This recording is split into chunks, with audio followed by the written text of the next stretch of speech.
Brooke and Jubal's second date update. We get emails from time to time from people who want to do second date updates, but they're scared to use their name for whatever reason. They want to remain anonymous, like the guy on the phone for today's second date update. Won't even tell me what his name is. I said, fine, we'll give you an alias. How about Farkley as the name?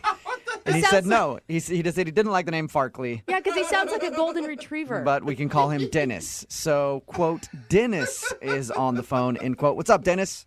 Hi there, guys. How are you doing? Good, man. First of all, why the alias? Why don't you want us to use your real name? Well, I just prefer not to have that information out there. It's a public forum here on the radio. I, just prefer to keep it secret. Dennis, can I just ask you right off the bat, you're not married or anything, right? No, I'm not. I'm willing to say that. I'm not married. Okay, you're not married. Good. So why don't you tell us a little bit about the girl that you want to call today? What's her name? Well, her name is Kathy. Is that her real name or a fake name?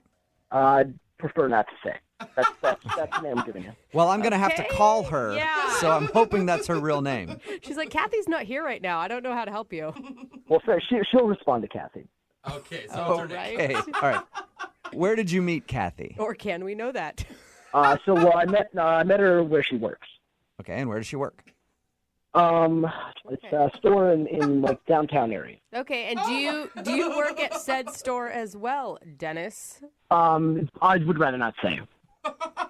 What are you going to answer for us then? Yeah. We would like to get a little information from you. So far, you've told us that you met a girl whose name could possibly be Kathy. We don't know your name, and you won't tell us where the store is or what you do there. Well, I understand, just too much information might compromise myself or Kathy, so, I will do my best to answer as much as I can. Okay. Well, we're going to try to get to the bottom of how your date went, at least. So, did you strike up a conversation at the store and then ask for her phone number, or is that asking too much? Well, I'll say this much, that I did meet her, I did speak with her, and I found her to be attractive, certainly, and also very unassuming. I felt like she wasn't a threat. She wasn't a threat. What are you? I have to be cautious. That's all. I really have to be cautious. Okay. So what did you guys do for your date? I think probably know the answer, but what did you guys do when you went out? We went to a place and had a conversation. Can I ask what type of place it was? I will tell you it was an eatery of some sort. An eatery. Okay, so you ate food. Are you able to open up to Kathy and just not us? Like at least on the date you had real conversation? Honestly, I'd rather not get into the specifics of that. I will say that we had a conversation, and I found it to be engaging. I'll say that. So did you have a good time? I feel like you can tell us that without too much information. I will say that much. We did. I thought it was I thought we had a good time. Okay. I got a solid answer. Ooh, we figured out something. So you went out with a girl that you met somewhere, and you went somewhere. You ate that something maybe possibly. had food, and then you enjoyed yourself. Yes, that's all correct. Okay, so what do you think went wrong in your very vague date? I will say that I didn't notice anything in particular that might have gone wrong. At the end, we did go back to her place, and I did try to kiss her. Okay. But she said to me she didn't want to kiss. And I remember she said specifically, "Let's save it for next time." And I'm sure that's what she said because I made sure to write it down. What? You wrote it down? Like in your diary or what?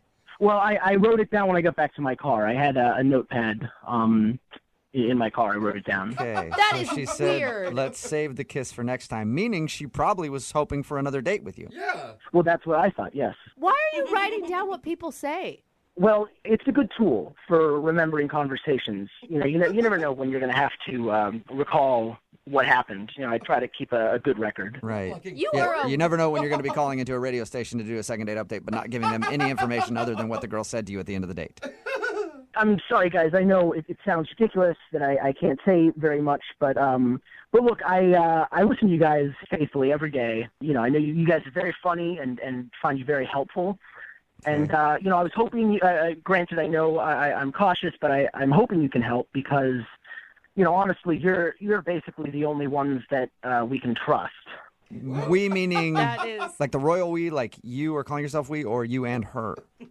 Yeah, I'd rather not get into that, but Of course you rather wouldn't. but I will say that you guys have no motivation to put us in harm's way. So that's, I feel No, I feel like I can trust you. not at all. I want to get you a second date. I'm just hoping this works out because I have no information. Dennis, are you concerned at all? Because you've heard these second date updates that when we call the other person, Kathy could tell us all sorts of things about you. Well, I don't think that's possible. She doesn't know enough about me to compromise me in any significant way. And frankly, I mean, I'm also very concerned about her safety. Whoa. You're concerned about her What? safety. Yes, well, I've tried to contact her since our date each day, and she hasn't responded. So I'm growing, concerned. What do you mean, don't like, think that maybe she just didn't want to go out with you again? Based on what I wrote down, let's save it for next time. I'm doubtful. Okay. wait, what could be the worst case scenario here? Like she's kidnapped? Well, I'd rather not go into the specifics of that, but I'll just say it could be bad, and I'm hoping that you will be able to get her on the phone. Okay. Well, we'll play a song, come back, and then we'll call her and get your second date update, okay? All right, thank you. Okay, don't go anywhere. Okay. Moving 92.5.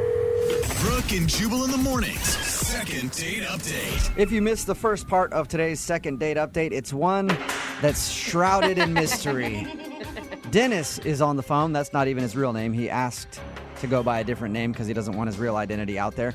He didn't really tell us much about how he met the girl that he wants to call or about the date at all. He didn't really tell us much of anything other than he had a good time and he dropped her off at the end of the night, tried to get a kiss, and she said, what did she say, Dennis? What were her words?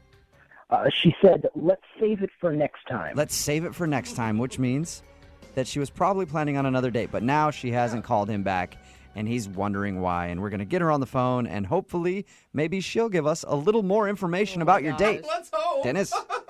Well, we'll see. I mean, there's really not that much more that she could tell you than what I've already revealed. Okay, cool. Yeah, So this just sounds- no details at all. You tell stories like I do. No wonder my friends don't like hearing stories from me. It's like, how was your day? Yeah, it was all right. Not much happened.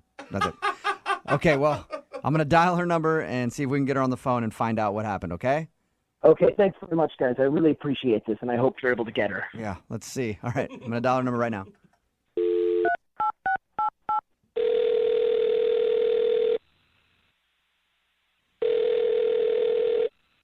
Hello? Hi, may I speak to Kathy, please? This is she. Oh, that is your name. Cool. What's up, Kathy? How are you? My name is Jubal from Brooke and Jubal in the morning. Oh, I'm good. I'm sorry, who is this? This is Jubal from Brooke and Jubal in the morning. It's a radio show. Oh, sorry. Can I help you with something? Yeah, you can. We actually got an email about you from one of our listeners. And this is going to be hard for me to tell you who it is because I don't really know much about him or what you guys did together. But apparently you went on a date with somebody who listens to our show. Okay. And now you're not calling them back for another date. Okay. Who was it? Well, he wouldn't tell us his real name, but he's going by the name of Dennis. So did you go out on a date recently with like more than one person? Well, I mean, you don't have any other information than that? No, I just know his name is Dennis. That's what he'll let us call him. He said that he met you downtown and that you guys went to eat somewhere. And that he tried to kiss you at the end of the date. The only details that I have is that he tried to kiss you at the end of the date and you said to him, let's save that for next time. Okay. All right.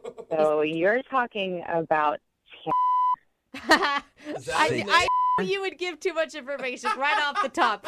Yeah, I mean, I don't know anybody named Dennis, but I do know somebody that sounds familiar to what you're saying. That Really? the guy told me his name was not Dennis. Oh my God. He was so frustrating to talk to. He wouldn't give us any information and acted like everything was some secret about his life. Right, yeah, exactly. So, yeah, it could be Dennis. It could be anything. I have absolutely no idea. I mean, I don't really know the guy that well, and I didn't really know him much better after the date. So I have no idea. Okay. Can you tell us a little bit about your date? Because he didn't give us any details. Yeah. Oh, yeah, I mean, I guess I can. It's one of the weirdest dates, if not the weirdest date I've ever been on. So, okay. Really? So we were going to go out to eat, and he came and picked me up. And he seemed really normal, like just talking to him, except for like these weird little things that would happen. Like when we actually got to the restaurant, he asked the hostess if we could sit at a table in the back of the restaurant, like, you know, further back from everything else. Okay. And he asked for that like really specifically with the hostess. Weird. And I'm like thinking to myself, this guy has got to be married or have a girlfriend or something because he's being so secretive about it, right? Right. I mean, okay, so he's a little picky about where he wants to sit in the restaurant. That's not like the worst thing in the world, is it? Oh my God, I didn't even tell you guys the best part. There's more to it Whoa. than that. Yes. So we're sitting at the table, and he looks at me seriously, and he says, "Would you mind if we go secure?" What? And I'm like, "Yeah, exactly. What does that mean? Yeah. What do you mean secure?" And he takes out this like magnetic-looking thing. It looks like a pen, and he asked me if he could wipe my cell phone. What do you Wipe it? mean? With like a Clorox clean wipe? Yeah, I mean, I guess I asked him. I was like, "Well, what do you mean?" And he's like, "Oh, well, I'm just going to clear the information from your cell phone, and then you can turn it off." Oh. I was like, "I can just turn it off. No, you can't wipe my cell." Yeah, I need the information on my cell phone. Yeah, exactly.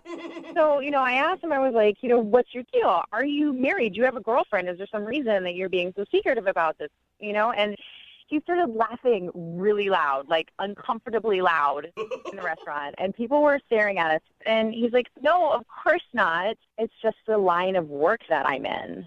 What? And I was like, "Well, what kind of work do you do? What line of work are you in?" Uh-huh. And he said, if things go well, then he'll disclose more information to me later. Oh my gosh. That would make me go on a second date alone just because I'd be dying to know. I know, it was totally intriguing. I really wanted to know more about him. I really wanted to know, like, what is this guy hiding? Did you ever get an answer on that? No. No, I did not. I mean, it was the weirdest date I've ever had, and I was just over it. So I wasn't going to call him back after that. Well, it's unfortunate that you weren't going to call him back because I have to let you know that he's actually on the other line listening to this conversation and wants to talk to you. What? Yeah. Dennis, are you there? Yes, I'm here. Hi, Kathy. First of all, I'm very happy to hear that you're doing all right. I was worried about you because I wasn't able to get in touch. But look, I have to say, I know it sounds bad when you recount it that way, and you know, it sounds like I was being strange and you know, but all I can say is that if you knew more, you would know that I do have my reasons for what I was doing, and it really is best for all of us that that I, you know, don't disclose too much information. Oh my gosh. I mean, is this really happening right now? You're trying to justify what happened? Look, I understand where you're coming from, but I just have to repeat. I mean, the more you know, the worse it is. The worse it could be. What? So then why would she want to date you if Yeah. if the more she knows? Look, I will say this. I did really like you, and I wonder, you know, if I tell you a little bit more, you know, would you consider going on a second date? Probably not. I mean, Just give me a chance to tell you. I can tell you a little bit more, and maybe you can decide after you know more. I would love to hear a little bit more. Yeah, me too. I don't know if I do. Dennis, can you please tell us a little bit more? Give us Give us something. some information about yourself, please. Okay. So Kathy, I mean, look, I mean, I really shouldn't be.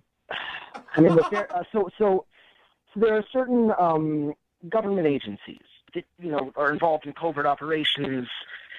You know, I'm Oh my just, God, I wanna- are you a spy or something? Well, Sounds like. okay, I will say this. No, I am not currently involved in any of those government agencies. I'm not currently involved, but I'm very passionate about that line of work, and I would like to be a part of it someday. What? Oh God. So So wait, what? you don't even you want to work. be a spy? I will say I would like to be a part of these elite government agencies. Okay, that's not the way you do it by pretending like you're a spy right now.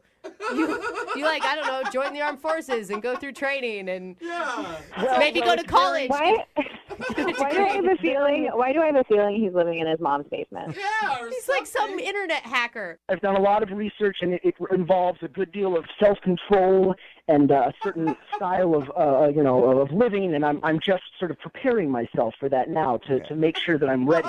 So weird. Dennis, have you had any interviews with any of these government agencies that you're hoping to one day be a part of? I really can't. I can't reveal that. I mean, Yes, you can, actually, Dennis. You can reveal all of it because nobody cares if you reveal that information, not even the government. well, I mean, you can think what you want on that matter, but that's why I'm in training for this, and you're not. All right. Well, Dennis, I'm going to ask the question to Kathy to see if she'll give me an answer.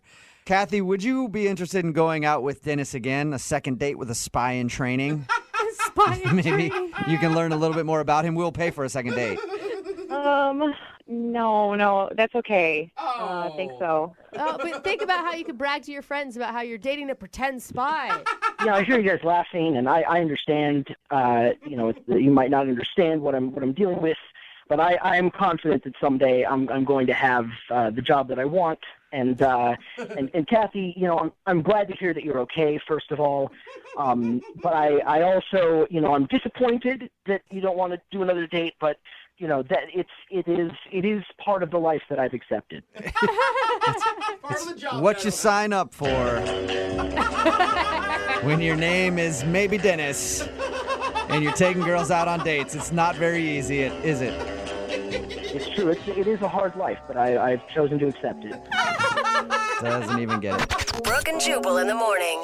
Text in at 78592 says that guy probably works loss prevention at Walmart. It's Brooke and Jubal in the morning, talking about today's second date update. If you missed it, Dennis and Kathy went out on a date. And if there's one thing we know about women, they love mystery. But maybe Dennis was too mysterious. Way too mysterious. Because we got Kathy on the phone and we found out that during their date, Dennis asked her to completely wipe out the information on her phone. Mm-hmm. And was being very sneaky about his job, almost shady. But Dennis admitted that the reason he behaved that way was because he was trying to become a spy. Mm-hmm. And he has no affiliation with any sort of government entity or anything yet. But he will be a spy someday. And he's trying to become a spy, so he operates that way and wanted her to wipe out her phone and so that they would never be seen together and all that other stuff. She said, annoying would that be? Yeah, it'd be so annoying. I like the text that came in that says, the day he becomes a spy, I'll be an Avenger. Yeah. She said she didn't want to go out with a pretend spy, so no second date update. Remember, if you want to do a second date update, all you have to do is email the show, and we will call the person who didn't call you back. People often say that romance is dead. Well, not today. Oh, good. Not when you hear today's second date update. Rachel is on the phone, and today she wants to call a guy named Josh, and they actually met in the most romantic way I've ever heard of anybody meeting each other. You better not be being sarcastic because I do not want to be disappointed today, Jubal Flag. Not one bit. Okay. Normally I joke about this kind of stuff, but this story actually really tugged at my heartstrings. Wait, you And have I thought those? it was a beautiful way to make a first connection. Rachel, how are you? Hi, I'm good. How are y'all? Not too bad. I can't wait to hear your I'm really story. excited for you to share your story with everybody. Tell us how you met the guy that you want to call today. So I met Josh. Actually, wait, hold on, Rachel. Let me give you some music to set the mood first. Rachel, Oh, yeah, I like that better. why don't you tell everybody how you met the guy that you want to call today? So his name is Josh, and we met at a moment when we were both really just raw and vulnerable. Whoa. We were puking off the same balcony. Shut up! I knew you were What? toying with me, Jubal. I What knew a it the whole time. Wonderful Damn it. story of how love can overcome all things. And I just want to say I'm not proud of this. This is not a story that I really am proud to share. So But, you're not going to retell it at the wedding if it gets to that point. maybe not. Maybe this will be a secret. Okay. So how'd you guys meet? Did your streams cross or... Oh, God. He asked for a napkin. Maybe he needed to hold your hair back at the same No, time. no. Okay, listen. I'm normally a lightweight, and I really wouldn't get this drunk at a party, but it was my roommate's birthday, so, what are you going to do? And I felt like I was, feeling really queasy, it wasn't about to happen, but I really felt in my heart that it was going to happen soon. See, you felt it in your heart. That love was about to come from your stomach and out of your mouth. Would you, Exactly. you like rushed over to a man to meet him real quick before you started vomiting? No, come on. I went to the bathroom. I tried to get in the bathroom, but somebody was in there. Uh-huh. So it was just like the only thing that I could think to do was to run outside. And I leaned over this balcony and I like just puked my guts out. And like, I'm so embarrassed. And then I looked up and there was this guy right next to me doing exactly the same thing. Oh my gosh. And we locked eyes. And it was so romantic. Shut up. No, it was pretty gross. Did you like immediately strike up a conversation like, hey, what are you doing out here too? Actually, it was kind of sweet. We like started laughing at each other. Yeah. And it was just sort of this moment of like, well, here we are. Yeah, I mean, you've seen each other at probably your worst already. Oh my God. It's all uphill from that point, I would think. Exactly. You're just praying that one of you has some gum on them? I mean, we didn't kiss that night. Okay. Needless to say. Did he ask for your number or something at that point? So the thing is, like, it was like kind of a funny situation. We started laughing at each other, kind of. And he asked for my number, and I was like, you know, what the heck? And I gave it to him, and all of a sudden we had plans to like, go get dinner and see a movie. And Oh my God. So you actually went on a real date. I was thinking that your date was just the balcony moment. no. real actual plans. Okay, and Awesome. did your other plans involve vom too, or did you guys have a vom-free No. date? We talked about it, and we decided one drink each at the dinner. No matter what. You're capping each other. That's kind of cute, though. So how was dinner? Well, okay, so it actually ended up not even happening. What? Oh, no. No. Yeah, got there, started getting all of these texts from my roommate that my cat had been missing. And so I'm like freaking out, pretty much immediately had to leave right when my food got there. That sucks. No. Yeah, but he was super nice, drove me back home, and I felt like such a jerk because I didn't even say goodbye. I like ran out of the car, went inside. Yeah, I know, but I love my cat. Did you find your cat? Yeah, it turned out he was in the closet, so it was like a huge to-do for absolutely nothing. Oh, I'd be pissed. Man, roommate Did with the you block. text this guy or call him and let him know what happened? Yeah, like I tried to call him and apologize for like running off. You know, it's not my fault that my cat got lost, but I can't get a hold of him. It's been like 4 days. I don't know what's up, and I really just like I want to explain myself. Okay. Right. Well, we'll play a song, come back, call him, and get your second date update, okay?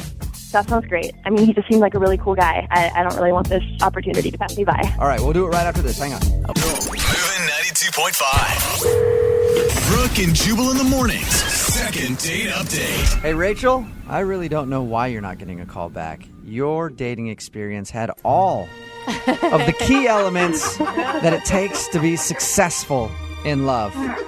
You had projectile vomiting, and you had missing cats. And that's really all you need to win at this crazy little game that we called love. It does sound like a Taylor Swift song. If you missed the first part of the second date update, Rachel is on the phone.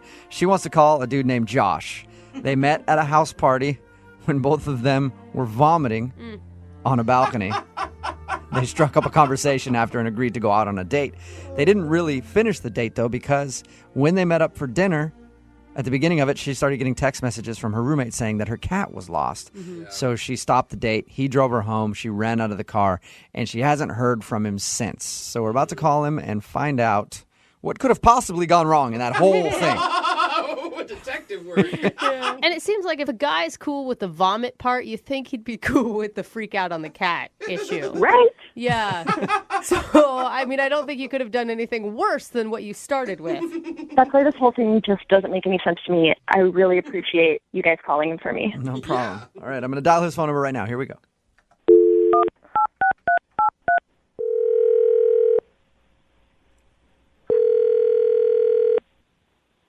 Hello?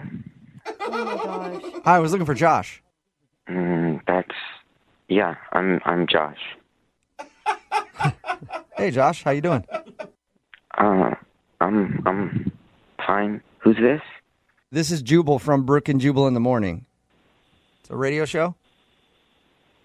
All right. Okay. Can I help you with something? Did we wake you up? Yes, you can help me with something. We actually got an email about you from one of our listeners. An email? Yeah, because you actually went out on a date with them, and now you're not calling her back. I'm not. Who am I not calling back? Her name is Rachel, and she said that you guys met at a house party and then went out to dinner, but the dinner had to be cut short because of a missing cat. Oh, the cat. It's that hard to remember the girl that you were puking off the balcony with? Rachel. Yeah. So you remember Rachel? Yes. Did you like Rachel? Yeah. I liked Rachel. I feel like you don't actually remember Rachel the way that you answered that. Sure, I liked Rachel. Oh, that girl. No. I liked her. I did. Okay, so why not call her back? She said it's been 4 days since your date, and you haven't been responding to anything. Oh, no, I know, it's been 6 days. It's been 6 days. Wait, so you've also been counting how many days it's been since you haven't called her back? Well, I kept track of it because that's how long I've been in the hospital. What? What? Oh my God, Yeah. Are you currently in the hospital right now? No, I just got out yesterday. Oh my God, is that why it sounds like you're on drugs right now? I'm a little bit on some painkillers and stuff. Whoa. Are you what okay? happened? It was such a crazy night. So her cat was missing. Uh-huh. And I remember she was really distraught, so I felt bad. And she got out of the car. So I drove around the corner, and then I decided to get out of the car to maybe look for the cat. Because I thought maybe the cat was outside or around the area. Yeah. So I was looking for her cat, and it was really dark, and I couldn't really see that well. And then a car came and hit me. What? You got hit by a car? Oh my God. Yeah, I got a broken arm, and I got a couple of broken ribs. Oh my God, you're lucky that that's it. Dude. Yeah, I've been in the hospital because that happened. So you were going to call her back, but obviously you've had other things going on right now. Yeah, it's just been nuts dealing with all this stuff. Yeah. Does she know I'm that? so glad you're okay. Yeah, we talked to her. It sounds like she doesn't have any idea that you got hit by a car looking for her cat. I don't know. I've been in the hospital. I don't know what she knows. God, I would feel so bad if feel I so was bad. Rachel. Yeah. I was, would blame myself forever. Very nice of you to try to find her cat, though. I didn't find the cat. No, you didn't. No, he found a car instead. You definitely found a car. Hey, Josh, Mm-hmm. I hate to throw you under the bus again, but Rachel is actually on the other line listening to this conversation and wants to talk to you. What? Yeah. Rachel's here? Hi, oh my God. Hi. I'm so glad you're okay. Oh my gosh. Josh, are you there? I feel like it's too many pain meds to comprehend. Yeah. No, I'm here. I'm here. But what? So what's happening? Oh, poor Josh. You're so sweet. I thought that you weren't calling me back because I screwed up our date. I thought that you were mad at me. She's trying to laugh it off. No, I was in the hospital. Yeah, I know. We heard the sirens when we were looking for my cat, and and that was you. Oh, God. That's so crazy. Yeah, that must have been for me. I'm sorry. No, please don't apologize. Oh my God. Yeah, what are you apologizing for, Josh? I hope the noise didn't inconvenience you. I'm sorry, I got hit by a car, and there happened to be sirens. Oh, I feel so guilty, Josh. I'm sorry. Oh man. Oh. No, it's fine. I just I wanted to help you find your cat because you seemed really upset, and I just wanted to help you. How is this turning weirdly romantic? Thank you. That's really sweet. So, Rachel. Yeah. Your cat. Did you find it? Yes. Don't worry about him, please. That's good. Where was it? Oh my God, Josh, you're gonna hate this. He was in my closet. Oh my God, don't Safe tell and him that. sound. I'm so sorry. He was in your closet? Oh, Josh. Yeah, no, Josh, you got hit by a car trying to find her cat, and the whole time it was hiding in her closet. Oh my God. Oh my God, Oh, you guys. man. I'm sorry That to is laugh. so sad. Such bad Oh, timing. Josh, but you're trying to do such a nice thing. Oh, man. Maybe on our second date, I can pay just like even the score. Actually, Rachel, here, I'll ask a question for you. Hey, Josh, would you like to go out on another date with Rachel? We will pay for it. So, you're serious? The cat was in the closet the whole time? Yes. Oh my God, I don't blame I know, you. Josh. It would be tough to hear, too, if I were in your shoes.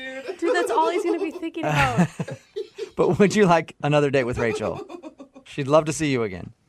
I'm just I'm on a lot of medication, and I don't know when I can go out again. Okay.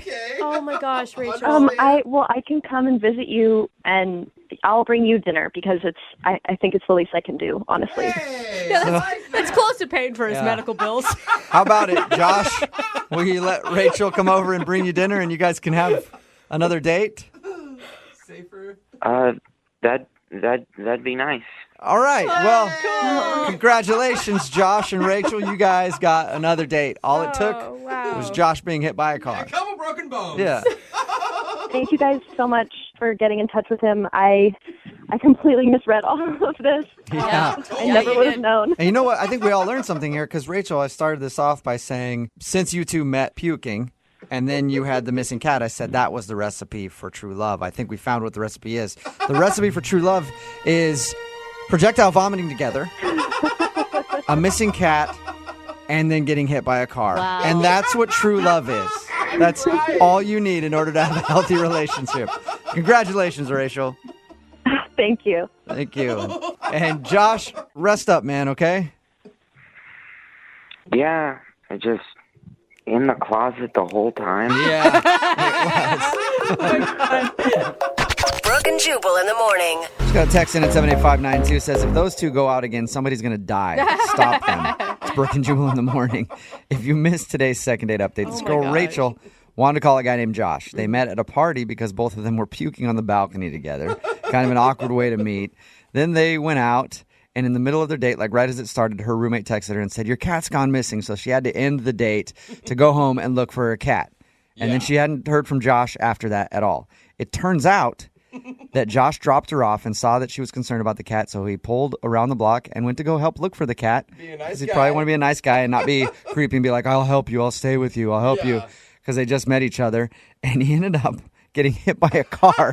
You can't say it without laughing. I know. It's so messed It up. It's sucks. funny because of the luck, not because Yeah. of what Yeah. happened. I know, yeah. And he's recovering and fine. Good. And they will probably go out again, or at least maybe she'll pay for his hospital bills or something. Oh my God, someone texted in that second date update sounds like a demented Nicholas Sparks movie. Yeah, the guy who wrote The Notebook. It does sound like that, like a very, very, very weird love story. But I feel like those two have a bright future together. I Yeah. hope so. As long as they keep their distance from each other.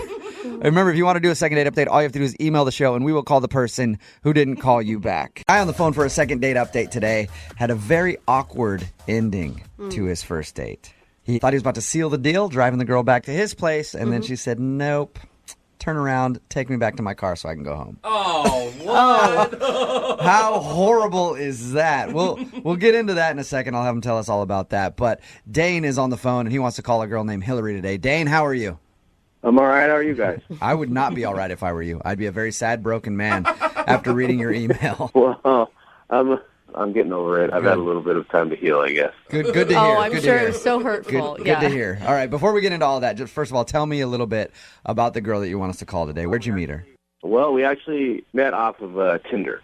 Okay. And, I liked the way that she looked, and we kind of started texting a little bit and decided that we were going to meet up for a date. And are you a guy, Dane, who often meets chicks off of Tinder?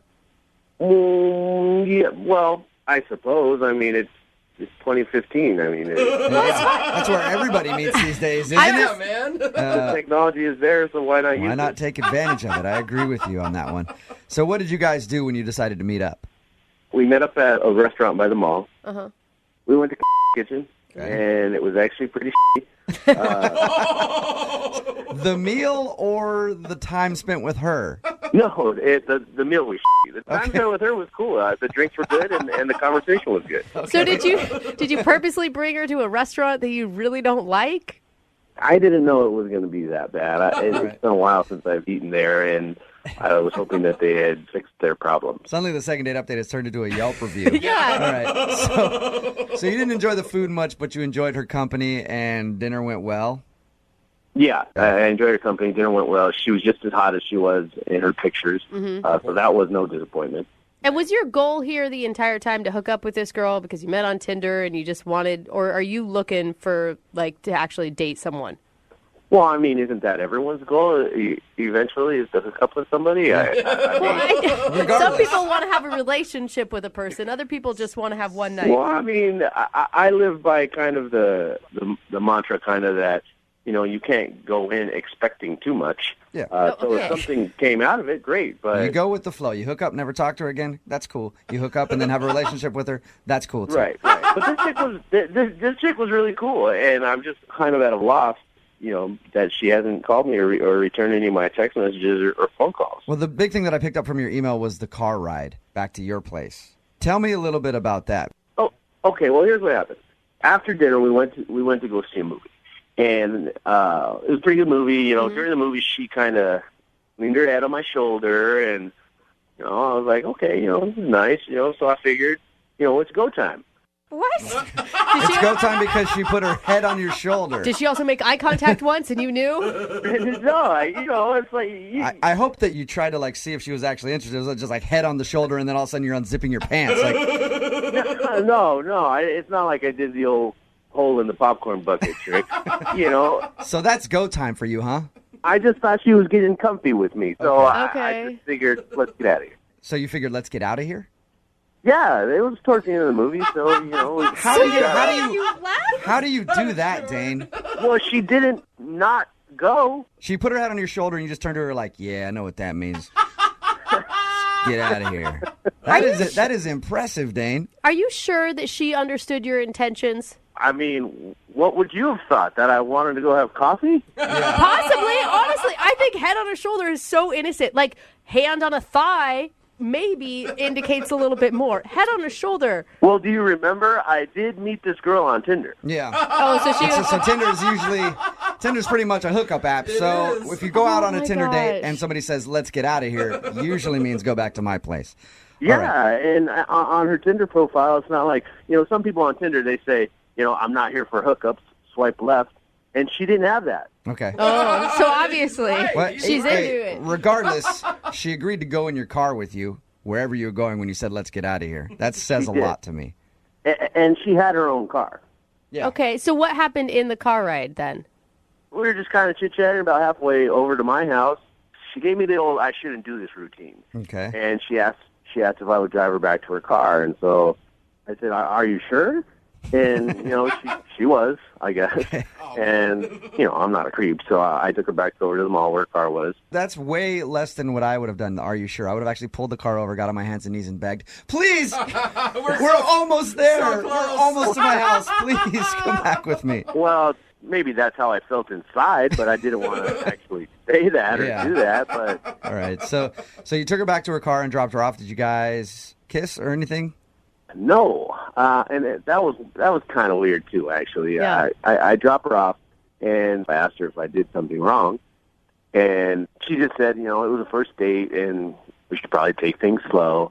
And she gave me a hug. Okay. So the closest intimacy you guys had was head on shoulder and hug. Yeah. All right. She was like, yeah, text me or call me. And I was like, okay. So I have a couple of times. Texted her a couple of times, called her a couple of times, and I haven't heard anything from her. Nothing at all. Not even like a, hey, you're nice, but this isn't my, nothing. Okay. Do you remember a moment in the car where her mood changed? Where she started second-guessing what she was doing? Yeah, about the time when she said, I really shouldn't do this. No. If there's anything It's kinda before, obvious Dave, right there. Yeah. led up to that. Spells it out for you. All right, man. Well, we're going to play a song, come back, call her, and get your second date update, okay? All right, great. All right, man. Hang on. Moving 92.5. Brooke and Jubal in the mornings. Second date update. Dane, I think I know how you screwed up on your first date. You do?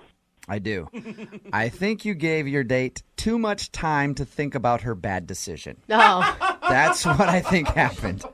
Why has it got to be a bad decision? Because it's you, Dane. If you're just tuning in for the second date update, Dane met this girl off of Tinder. They went, had dinner, went to the movies. During the movie, she put her head on his shoulder, and to Dane, he was like, yes, it's time to do this.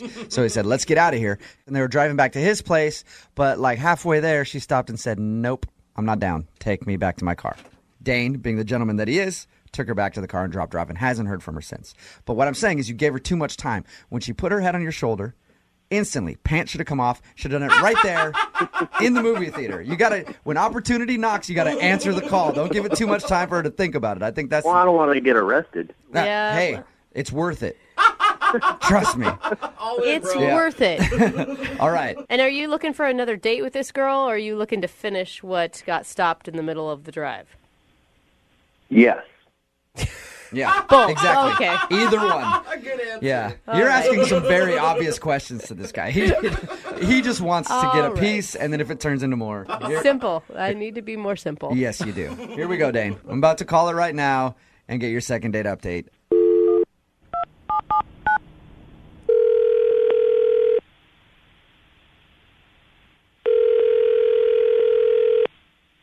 Hello? Hi, can I speak to Hillary, please? This is Hillary. Hey, Hillary, how are you? This is Jubal from Brooke and Jubal in the morning. Hey. Hey. What's going on? Who is this? Jubal from Brooke and Jubal in the morning. I'm calling you because somebody recently emailed us about you. Huh? I recently got an email from somebody who wanted us to get in touch with you. His name is Dane. Okay. And you went out on a date with Dane a little while ago. Remember him? Yeah. Okay. Well, Dane really enjoyed your time together. He told us a little bit about your date, but he actually wanted us to get you on the phone to find out why you're not calling him back because he would love to see you again. I'm just not really interested anymore. Okay. He told us about your date. He said that you guys were actually on the way back to his house and you told him to turn around. He told you about what actually happened on our date? Yeah.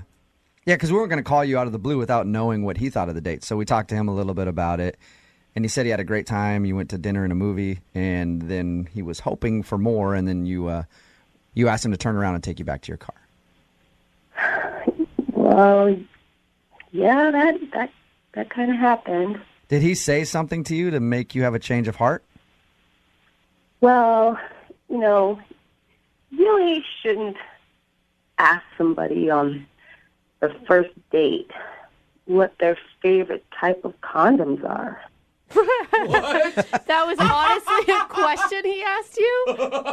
Yeah, that threw me off, dude. Yeah, I would think so. How did that come up? How did that come up? Yeah, I've been on a lot of dates before, and I've never once asked anybody what their favorite condom is, let alone on a first date. Yeah. It was just like that. It was just kind of like out of the blue. Like 1 minute we're talking about how awful dinner was, and then he's like, so, hey, what's your favorite type of condom? Come on. That's even a creepier way to put it. Not what kind of condoms you like, what's your favorite condom? Yeah. It kind of almost sounds like he's calling you slutty a little bit. Like, hey, you must be a condom I know you connoisseur. use a lot of condoms. What's your favorite one? I know. Like, seriously, like, that was just offensive. Like, what kind of girl does he think that I am? Did you answer him? No. I was like, no, I think that maybe we should just call it a night. Yeah, Go back to my car. That's a way to kill the mood, I think. Absolutely. I don't even like having to go grab one like from my dresser drawer. I feel like it kills the mood, you know what I mean? But then to be like, hey, I hope this one's appropriate for you. Let me pick out your favorite. Yeah. I got a whole plethora of sizes and shapes, whatever you want. Oh, man, Hillary, I'm sorry that you had to go through that. Thank you. Yeah. I should also tell you that Dane's actually on the phone and listening to this, too. What?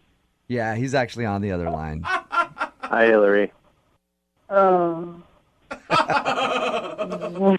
I'm really kind of floored. Like I didn't realize. I'm sorry. What can I really say? I'm sorry that you got offended, but I'm not sorry for asking you that question. Oh, wow. Because I think it's kind of a fair question to ask. I thought I was being nice. What? Polite. Are you serious? You thought that I was that kind of girl? Well, I don't Hello? think you're a particular kind of girl, but we were heading back to my house. We left the movie a little early. We were heading back to my house. I mean, maybe I just had the wrong assumption. I mean, yeah, maybe, you think? Maybe, possibly. Well, when you got in my car, maybe it would have been nice to tell me that, hey, I just want to cuddle or something like that. I thought it was actually a pretty logical question in this day and age. Logical? You think that's logical? Like, it would have been nicer if you would have just asked what kind of flowers I like, not what kind of condoms I want. What? Why would I ask you about flowers when we're about to go back to my house and have sex? I might ask you about flowers You the don't next know morning. that's what's going to happen. You don't know that. Well, come on. I met you off Tinder. Come on, There you Dane. go. That's good rationale right there. Just because I met you off Tinder doesn't mean that I'm going to sleep with you, you moron. All right. I don't know. Why were you going back to my house? I'm so confused. And Hillary, why wouldn't you have just told him at that point, hey, we're not going to need condoms because we're not doing that? Well, I said take me back to my car. That was enough. Well, I think the polite thing was to ask you what kind of condoms you want. The impolite thing was to not call me back. Yeah, there you go. You're the one who's wrong here, Hillary. Hey, Hillary, would you like to go on a second date with Dane? I will pay for it. I really would like to. Hell no, I will not go out on another date with him. All right. I kind of figured as much. Well, Hillary, thank you very much for your time. I appreciate it. Sure, thank you. The one thing that I do need to know, though, is what is your favorite kind? Ribbed for her pleasure. Nice choice, girl. That's all you had to say. Brooke and Jubal in the morning. Got a text in at 78592 says, that dude had a point. They were on the way back to his house, but it's still a very awkward question. That guy is just dumb. They're talking about the second date update. It's Brooke and Jubal in the morning. I'm moving 92.5. This guy, Dane, wanted us to call this girl Hillary back after their date. Didn't understand why after they had saw a movie and they were heading back to his place. She said, turn the car around. We're not going back there. Well, on the way there, he looked to her and said, what's your favorite condom? Because apparently he didn't have any protection in his house and wanted to get some. But that's a very weird way to phrase it, and it made her feel awkward, and it killed the mood, and she doesn't really want to see him again. Good for him for using protection. We'll give him that. That's a positive. Yeah, but always take it with you, or stop at the store. Go, hey, why don't I grab a bottle of wine, some vino? Say it like that, too, and then bite your lower lip after you say it. But disguise it with something else. Like, I'm going to grab some wine, and then you go in there, and then you just, like, clear the condom aisle out. And you come out with, like, a bag full of condoms and, like, beer. You know? They also have just try to disguise it a little bit. boxes where you can get, like, a multi-pack, so you just have some options. Remember, if you want us to do a second date update, all you have to do is email the show, brookandjubal@moving925.com. We will call the person who didn't call you back. Moving 92.5. Brooke and Jubal's second date update. I think the best way to make a first impression on a first date is to show her your rage issues right away. You know what I mean? Just rage on the first date the whole time. Usually ladies like that a lot. Anger to turn us on. Yeah, they do. Oh, they love it. That's why Adam is on the phone right now. He emailed us about a date that he had that he feels didn't go so great because he was a little angry when he showed up to his date. Oh, no. Adam, how are you? Hey, guys. How are you? I'm good. Hey, man, first of all, I will say I read your email, and the issue that you had in getting to your date and the way you acted on your date, I can't blame you. I think I would have acted the same way. I've been in this situation a lot. But go ahead and tell everybody about how you met the girl that you want us to call today. So her name was Ren. Ren? And, it was one of those, like, friend of a friend thing. We were both single. They set us up. Thought she was real good looking. I was really attracted to her. Looking through her pictures, it really seemed like she was going to be a good fit. So I was pretty stoked on the date from the beginning before we even actually met for the date. Right, before you met and showed her your angry side. Dude, I didn't mean to show her my angry face. That wasn't the goal of the date. Yeah, but in your email you said you got there and you just raged for the whole time pretty much, and you felt kind of awkward about it. Explain what happened. I mean, I gave myself plenty of time to get to coffee. Last thing I want to do on a first date is show up late. And all of a sudden, like out of nowhere, this ass turns into the lane in front of me and starts going like 20 miles per hour. And I wasn't running late, but this guy, I felt like he was messing with me because I'm just sitting there. And I'm beeping and I'm honking and I'm trying to be nice first. And then I just lose it. I flip a switch and I start going crazy on this guy. And he's just such a ass because I'm just trying to get somewhere. You are see, still you're angry. already raging with us. We're just trying to ask Because you. he was an ass guy. Okay, yeah, no, hey, dude, Adam, you're talking to the king of road rage right here. Yeah. I'm constantly pissed off in my right car, now. so I understand. You're still shaking. You were angry about this dude. Yeah, well, of course I was angry. Yeah, Okay. but, this guy who pulls in front of me makes me 10 minutes late, and that pissed me off. And I tried to let it go, and I guess it was just nervous energy. I just kind of wouldn't shut up, and I just talked nonstop pretty much the whole date, Were you talking about this guy the whole time? pretty much. Do you have anger issues normally? Are you an angry guy? I tend to think I'm pretty even-keeled guy, but You sound Don't like it. I asked you to recap the incident on the way to the date, and you just went off on us. So you sound like an angry dude. Are you an angry guy, or are you?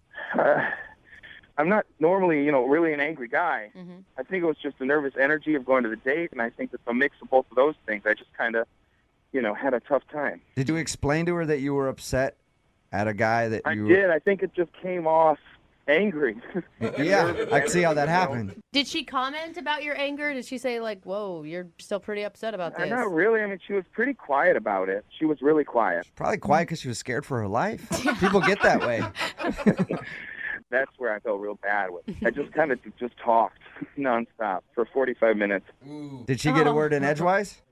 I mean, not much. All right, Not really. so you talked at her the whole time. Well, I mean, at the end, I said to her, I asked her about going out on another date, and I apologized to her, and I said that, I'm not normally like this and all this stuff, and we slapped five. You high-fived at the end of the date? Oh, I wasn't going to kiss her. I was, like, sweating from being so nervous and pissed off. What kind of five are we talking about here? Like on the side, down low, high five? Up high. Up high, all right. So you gave her a high five to say goodbye. Did you ask to see her Well, we again? did interlock fingers, though, guy. Oh, nice. That's almost a handhold. You almost held her hand on the first date. Did you ask to see her again? Well, yeah, we talked about it, and I mentioned I'd throw her a text, and I texted her a few times, and I haven't really heard back. So I'm kind of curious. I know it didn't go great, but I thought it ended good. After you apologized to her, did you say, "Oh, I totally understand. I've been there before," or? Not so much. And so she seemed upset. Yeah, I mean, I told her. I said I told her that my energy level was off, and I was really nervous for the date as it was, and then this happened, and it just totally threw me, and I feel horrible about it. And I told her that, and she seemed receptive to it. Yeah. But this whole situation, it didn't go well, and I really want a second chance because I think her and I could really do well together, and I think that even with my anger issues, the little bit of road rage and stuff, I feel like a girl like her could really calm me down. Okay. Oh, that's kind of sweet. All right. Well, we'll play a song, come back, call her, and get your second date update, okay? Great. Thank you, guys. All right. Try not to freak out. Hang on. Moving 92.5. Brooke and Jubal in the mornings. Second date update. Adam is on the phone with us. He wants us to call a girl named Rin today for his second date update. They went out, met for coffee. He was 10 minutes late and ended up being very frustrated from a road rage incident that made him late. Feels like he just vented about the thing the whole time and was just angry and didn't even let her get a word in edgewise while they had their coffee date. Adam, you about ready to give her a call? I'm ready, man. All right, I was thinking about this. Most girls, when they list the traits that they like in a potential mate, they usually say something like, I like a guy who's sensitive, a guy who's caring, good job, very responsible. They usually don't list potential homicidal maniac as a good quality. So that's probably why she's not calling you back. I mean, if you went on a first date with somebody and they showed up a little late, first of all, that's one strike against you, and then proceeded to just be angry the whole time, I doubt you'd be so willing to call him back, too. I mean, I think that's kind of the issue, and that's why I'm trying to make it work with her again, because I really do feel like I had a bad representation. You want a do-over. Yeah, I just want to try one more time. You know, I want to kind of show Ren the Adam that I really am. Okay. Okay, and you think this call is going to do it for you? You've got a level head on you right now. Yeah, can we just get this going so I don't get pissed off about it? Okay. All right, I'm going to call it right now, man. Here we go.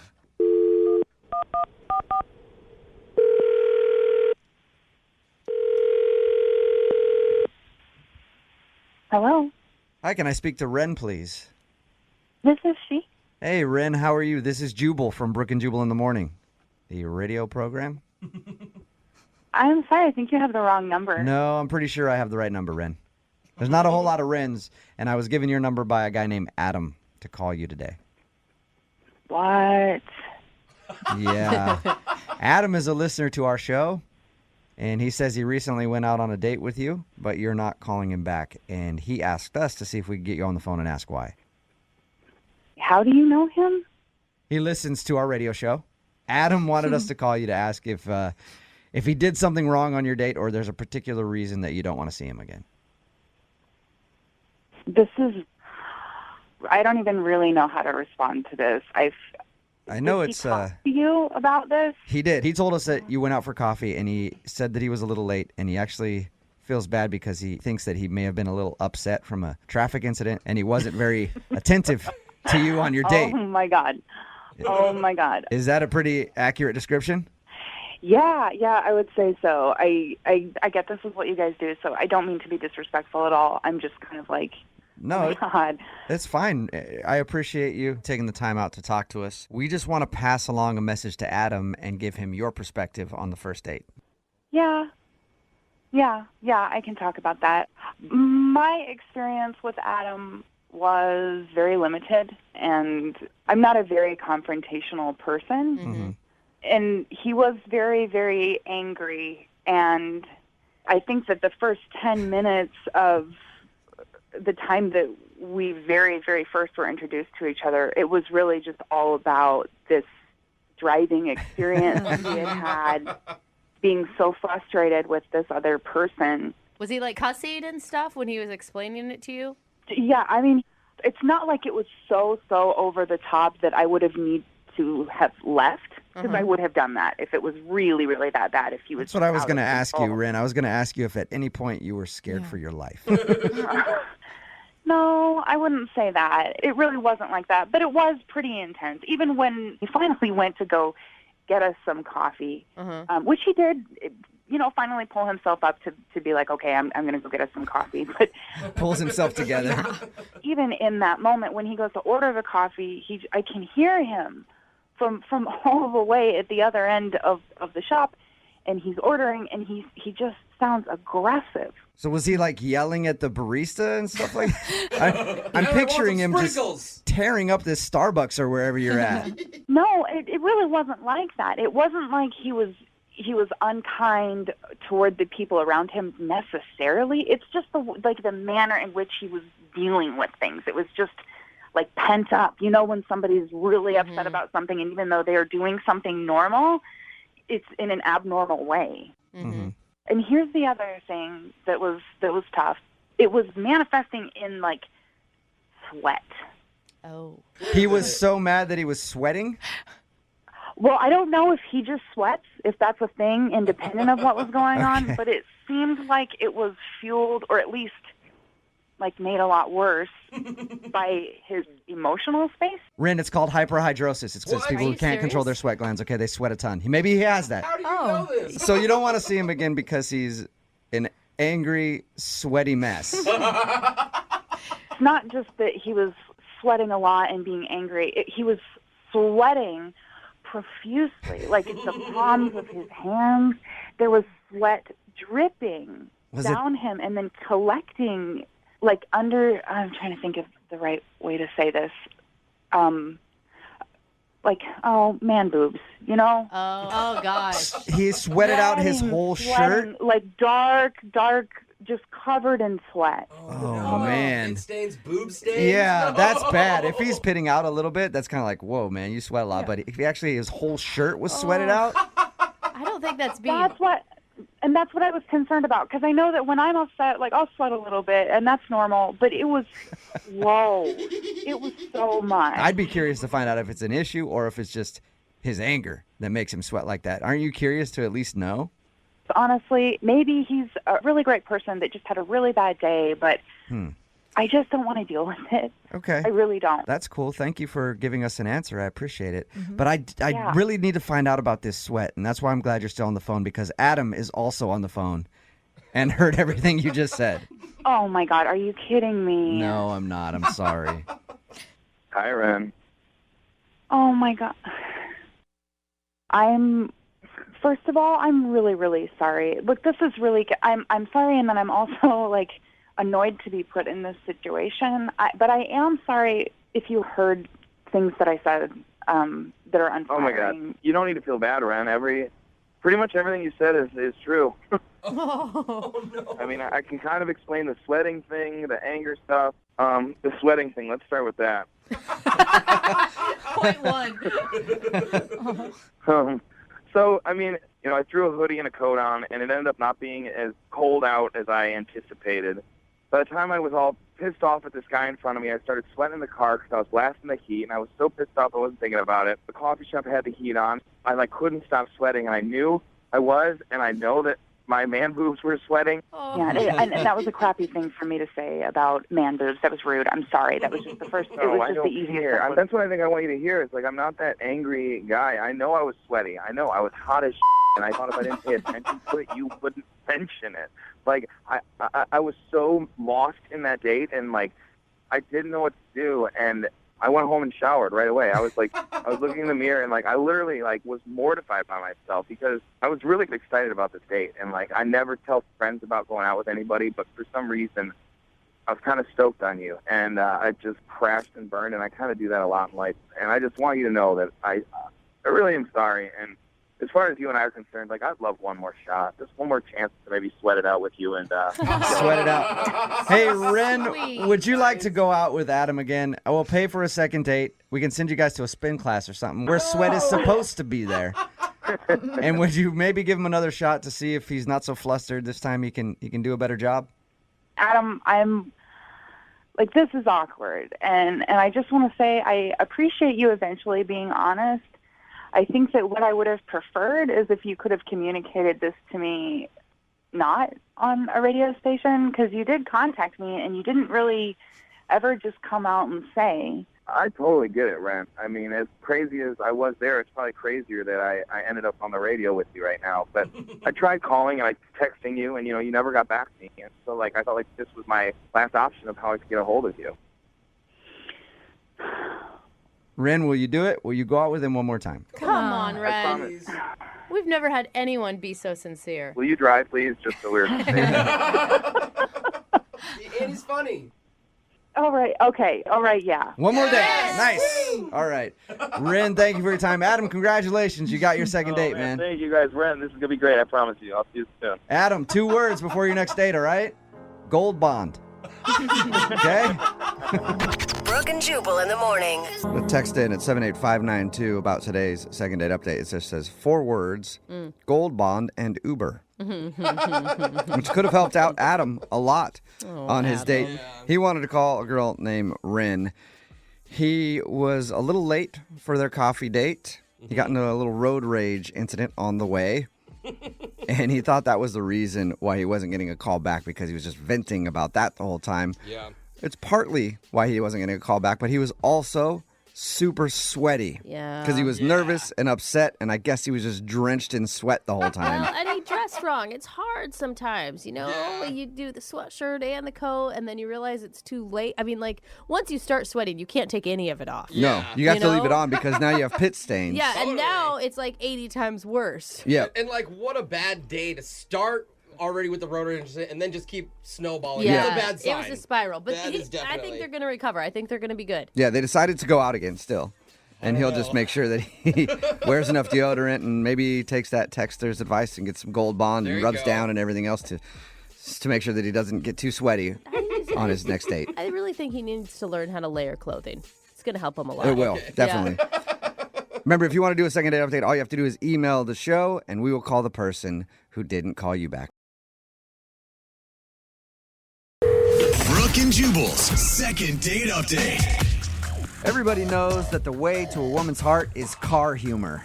What? And that's how Roger, the guy who was on the phone to do a second date update today, says he scored a date with Marissa, the girl that he wants to call. He said he used car humor. I don't really know what that means. That's just what his email said, so hopefully we can get an explanation. Roger, what exactly do you mean you scored a date with her using car humor? Well, just that. I made a joke. I figured she's at a car show. She likes cars. I like cars. I made a joke. Okay, you met her at a car show. Yes. Okay, and I have to know, what was your car joke? Well, it's nothing great, but it worked for her. She was standing next to this 1970 Dodge Charger. It was a gorgeous car, but she looked so good next to it. I almost missed the car completely. But I just said I got to talk to her, so I went up and I started some small talk, and I said, I'm rebuilding a car just like this, but all I've got so far is a steering wheel. That That's was it. actually cute. I would fall for that too. I know it's lame. It's lame, but good. But apparently it worked, right? You guys went out. It worked. Okay. Exactly. We started talking, yeah. You sound charming enough to pull it off. Well, I don't look it. It would have worked better on the phone. So is the date that you want to talk about at the car show, or did you guys end up actually going out? No, yeah, the car show went great. The actual date was that weekend at a concert we went to. Oh, you even took her to a show. I did. She was down. She said she wanted to go to a show with me. Okay, and how did the show go? It went great at first, but I have to be honest. I showed up at her house on my bike, of course. Wait a minute. Did you say on your bike? Yes. Like a motorcycle? No, bicycle. Okay. You showed up on a bicycle. Yes, I lost my license. It's been many years ago. It's just something I'd rather not get into. But anyway, Did she know that you were going to show up on a bicycle? No. Oh, okay, listen. First problem. I mean, I think the bicycle's fine if you give a girl a warning, especially if you meet a man at a car show. You'd assume that he's going to come pick you up, I don't know, in a car. I mean, I understand what you're saying, but I figured, we had some good connections, some good common ground, that it wouldn't be a big issue. So what were you going to do? Put her on your handlebars and take her to the concert? Well, I'm a gentleman, okay? So obviously I thought, okay, well, if she drives us, I'd be a gentleman. I'd pay for parking. I'd pay for the tickets to the show, drinks, whatever she needed. I wanted to do that, at least since she was driving. Okay. Oh, yeah. Okay, did you ask her beforehand to drive, or did you just show up like, hey, you got to drive us? I asked her if she could drive, but she didn't know I was going to show up on a bike. Okay, so she thought you were just being like, hey, you want to drive? Because, that'd be cool. Right. Okay, Right. but she kind of had to drive. She had no choice. Right. All right. And so the car ride to the concert was not awkward then? No. Like I said, it was more humor and more common ground. It was kind of everything that you think about when you think about, hey, I just met this person and we're together going to a concert. This should be a good time. It was perfect. Okay, so she didn't seem bothered by the fact that you showed up on a No, bike. not at all. That's cool, actually. Sounds like a cool chick. Yeah. Well, that's what I thought, yeah. And so how was the show? Well, now we come to the crux of it. It was going good at first, and I was really digging music. She seemed to do that as well. And then she kind of said she had to go to the bathroom, and so I just kind of found, someone to talk to. And a few minutes go by, nothing. Didn't see her, so I kind of checked around, didn't see her. So I guess it was 10, 15 minutes. I'm not sure exactly how long, but I finally got a text from her that said, she didn't feel good and that she went home. Oh. And, of course, my gut reaction was, okay, I understand, but now I have no ride home. I was going to say, how did you get home from the concert? My bike is at her house. Yeah. I mean, So how'd you get home? I took the bus. I had to take the bus. What did you say to her? What did you text back? Well, at this point, I'm still assuming she's fallen sick. I don't want to offend her. I mean, I'm kind of offended myself that she didn't offer to at least ride me home. So I didn't say much. I didn't want to. I still thought I had a chance. Maybe she just felt sick. So anyway, I took a bus, got my bike, and I let her be. Oh, you didn't knock on the door or anything when you No, got... no. I let her be. I didn't know. I didn't know how sick she was. Okay. Have you let her be since the date, or have you tried to call her a few times? No. I made some text message advances, if you will. I made some more car humor that seemed to work the first time. I figured it would work again. God, Okay. you have a big library of car jokes I at your do. disposal. I do. I pride myself on that. Yeah. So, have you heard anything from her at all?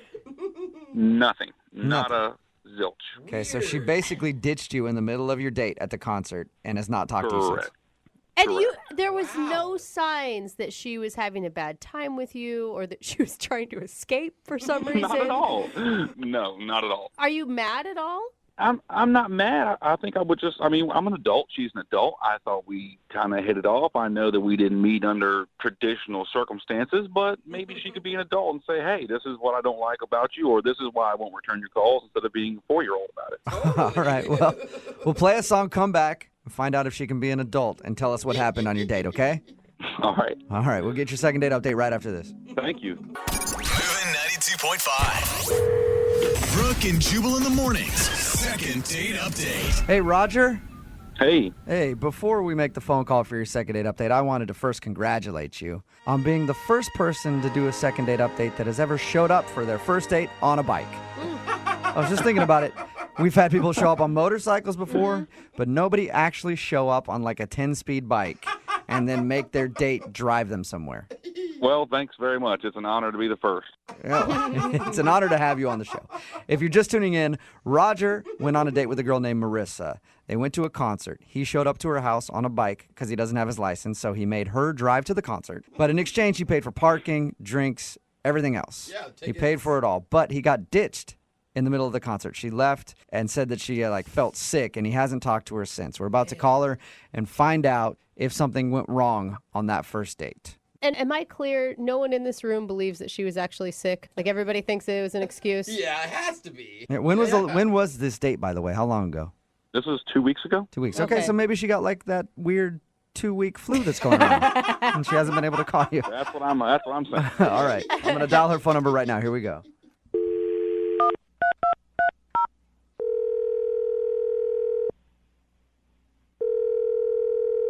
Hello? Hi, is this Marissa? Yeah, speaking. Hi, Marissa. My name is Jubal from Brooke and Jubal in the morning. Seriously? Yes. How are you? Yeah, I know you guys. You do? Oh, awesome. How you doing? I'm doing pretty good. Nice. How about you? Good. Nice to meet you. You as well. Have any idea why I might be calling you today? Well, I guess there's probably a lot of reasons you could be calling. Well, I'm calling you today because somebody emailed us for a second date update. Oh my God.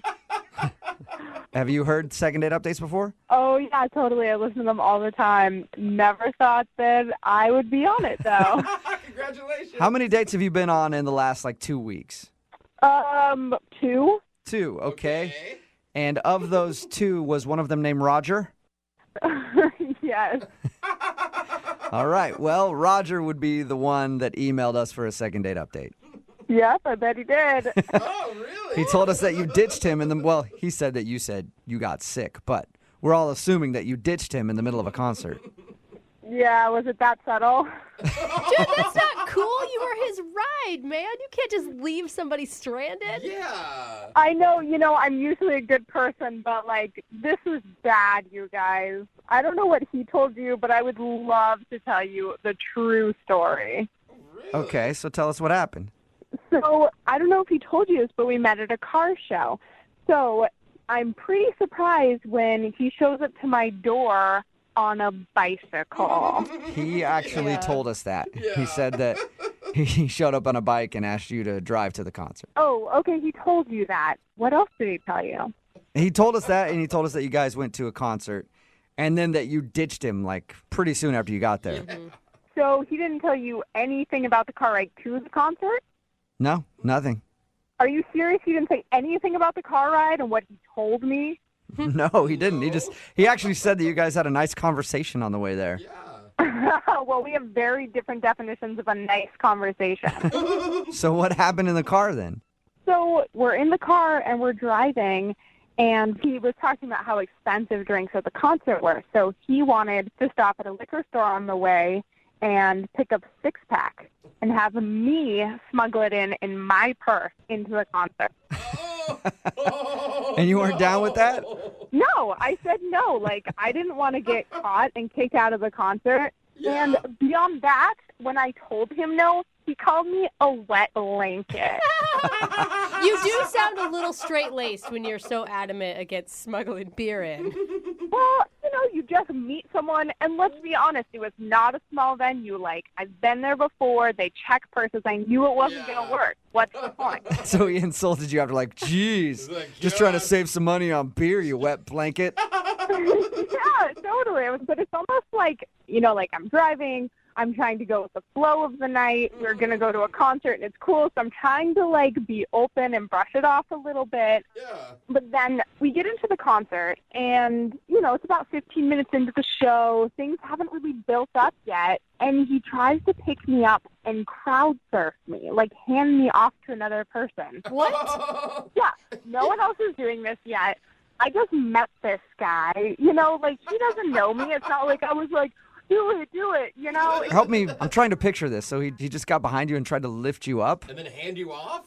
Yeah, I was like, what are you doing? I freaked out. Who crowd surfs anymore anyway? I don't know. Is crowd surfing still a thing? I think so. So at that point, I was a little annoyed, but I was, trying to let it go. And then the final straw comes, right? Uh-oh. So he tries to get me to flash the band. No! What? Yeah. No way! Did you say to flash them? Yeah. What did he say to you? He was like, hey, show the band your Are you serious? Why? He kept telling me it would be hilarious if I showed the band my boobs. I was like, yeah, okay, I'm gonna fall for that one. Thanks, buddy. Is that when you left? Yes. I said I had to go to the bathroom, and I just went straight for the exit. I thought about, calling a friend, getting a second opinion, but no, I was just out of there. Oh, my gosh. He sounded so charming and lovable when we talked to him. I'm, shocked by this information. Yeah, he sounded that way at the car show to me, too, but, Dr. Jekyll, Mr. Hyde, man. Show me your boobs! You know that he's actually on the other line listening to this conversation and wants to talk to you? Oh, yeah, I know. Okay, you do know the second date updates. Roger? Yeah, hey. Hey, man. Marissa, really? Did it take this to discuss it with you? Let's go over this. So what was the first turn off for you? I mean, bicycle and me driving. Oh my gosh. Okay, all right. So I have a troubled past. I feel like you were a grown up, you were an adult. Maybe you understand. Hey, I'm moving on. Oh. Wait, you're I don't want to talk about it. You're talking about adulthood when you're the one that's telling her to show the band her boobs? Okay, Good well, point. on that particular note, I thought it would be cool that if she showed the band her boobs, then we could maybe get a backstage pass. I would really impress Marissa. It would bring us Okay, but that's not impressing me if I'm the one doing the work. It's the same thing as smuggling the It's a six-pack in. collective- Okay, it's a you date, paid Marissa. It's a $8 collective for effort. beer, but I have to put my life on the line for going into the show or not. It's not putting your life on the line. It's having a little fun, Marissa. You need to lighten up a little bit, live a little bit. I mean, you smuggling beer. Everybody smuggles beer. Put it in your purse, your socks. I don't care, your hoodie. Okay, maybe that was an overstatement, but come on, man. You've never been to that venue before? They were checking everything. It was just a stupid idea. Marissa, do you even hear what you're saying? You're talking like somebody who doesn't know how to experience life to the fullest. I mean, you're going to stay there Okay, if you don't lighten up. Maybe your definition of living life to the fullest and mine are a little bit different. And why wouldn't you be? You have socks. You could smuggle beer yourself. Why does she have to do it? She's a gorgeous female. She can get away with a lot more than I can. Oh, my God. Okay, thank you for the compliment. I appreciate that. But, beer aside, there were so many other things wrong with the date. Marissa, I just feel like if you loosen up, live a little bit, have a little fun, we could have another date and we could have a good time. I just feel like you were too tight-laced. It's her fault. Now it's her fault, yeah. It's her fault. She was slipping God, away. show him some nipple, Marissa. What's your problem? Objectify Exactly. yourself a little Thank you. bit for some backstage passes. Amen. I was being sarcastic. sarcastic. Listen, if I'm really that boring, why do you want to go out on a date with me again? Because you're at a car show. Most girls don't go to car shows. So, boom, right there, you're my material. Oh, my God. Yeah, and I thought you were my material, too, but you don't even own a car. But he's got car ouch. jokes for days. I have a car, Marissa. It's a nice car. I just can't drive it, okay? Well, Marissa, would you like to go out with Roger again? We will pay for a second date. Pay for the Uber. No, I'm not up to being told how boring I am for another date. It's probably a good call. Marissa, if you had done the things I told you to, you would have had the time of your life. It wouldn't have been boring at all. Sorry, my definition of fun just isn't crowd surfing and showing my boobs to strangers. Yeah, you know what? You do sound a little boring, Marissa, I gotta say. Yeah. Sorry, Roger. No second date, man. Come on. Marissa, thank you for listening, and thank you for telling us what happened on your date. I appreciate it. Oh, my pleasure. Sounds like it. Roger, good luck in the future. I'm sure you'll be able to find a nice lady who will let you show her boobs to strangers. Exactly. That's what we need more of in this country. Oh, my God. Yeah, what else is Support boobs you good 100%. Brooke and Jubal in the morning. Text in at 78592 says, I'll go out with Roger. I have a 6-pack of beer in my purse right now, and I'll flash anybody. Sounds like there's somebody out there for everyone. Talking about today's second date update. If you missed it, this dude, Roger, wanted to call Marissa. They went to a concert together, and she actually ditched him because he called her a wet blanket because she wouldn't sneak a 6-pack of beer into the concert inside her purse. Then he tried to pick her up and make her crowd surf. She wasn't into that. And then the final straw was when he told her to flash the band because he thought it would be funny, and then she just left. Yeah. And when we got her on the phone, they talked about it, and he still thought that she was being way too uptight. Wow. And God. she just did not want to go out with Roger again. And he just sounds like a guy that never stops. Yeah, he sounds Like, annoying. Yeah. Oh. Remember, if you want to do a second date update, just email the show, and we will call the person who didn't call you back. If you want to make a first date memorable, you really only have one of two options. Either you can be very romantic, or you have to expose them to something that has a high rate of mortality. Whoa, It's what? either flowers or funerals, no in between if you want to make somebody remember a first date. Okay. And Raul is on the phone right now to do a second date update, and he is a man that I can respect because he did one of those things. Raul, what's up, man? How are you? I don't know. I don't think it worked out for me, man. Oh, my God. Please don't tell me that she's actually dead. Yeah, what? No, well, I mean, she might as well be. Yeah. No, she is. She is. We're actually going to attempt to call her with a Ouija board. Ooh, cool. We're doing a seance. First on the second date update from beyond the grave. No. Sweet. No, she's alive. I'm sure she's fine. She's just not talking to me, you know? Okay, that's good. That's good. Before we get into what you actually did on your date, tell us a little bit about her. What's her name? Justine. Okay. And where'd you meet her? We met online. Okay. I thought she was really, really cute, and she had beautiful eyes. They were amazing, and I loved her bio. She said that she's a risk taker, and you don't see that too often. Okay. And what does that mean to you to be a risk taker? I don't know. It's being spontaneous and trying new things. Dude, it's a living without a schedule. I like it. Wow. You are a wild man, Raul. Yeah, I can be sometimes. Yeah. Okay. Sounds like sounds like it, Raul. So, what did you plan for your date? Well, I thought I would surprise her, talk about being spontaneous. So I told her we were going to a restaurant, and I gave her the address. And when she showed up at the restaurant, obviously she assumed that we were going to be eating there. And I said, hey, actually, we're actually going down the road. Whoa. And so she was like wondering what it was. Yeah, I'd be scared of you, Raul. I would be nervous. I'm going to go with Jubal on this one. Like, first date off a dating app or the internet or whatever, surprises usually aren't going to work for you. Yeah, I think she saw that I was trustworthy. I'm a trustworthy person. I wasn't going to take her to the middle of a field or something. But you kind of did. What? What did you guys do? Yeah, that's a good point. I kind of did. Yeah, Oh. you did, actually. Okay, now you're laughing about it, Raul. You do sound a little crazy, buddy. It was in the spirit of risk-taking, So I took her down the road, and I took her to a skydiving center. No. You took her surprise skydiving on your first date. No. That's crazy. Bad idea. Yeah. Bad. That's bad, Raul.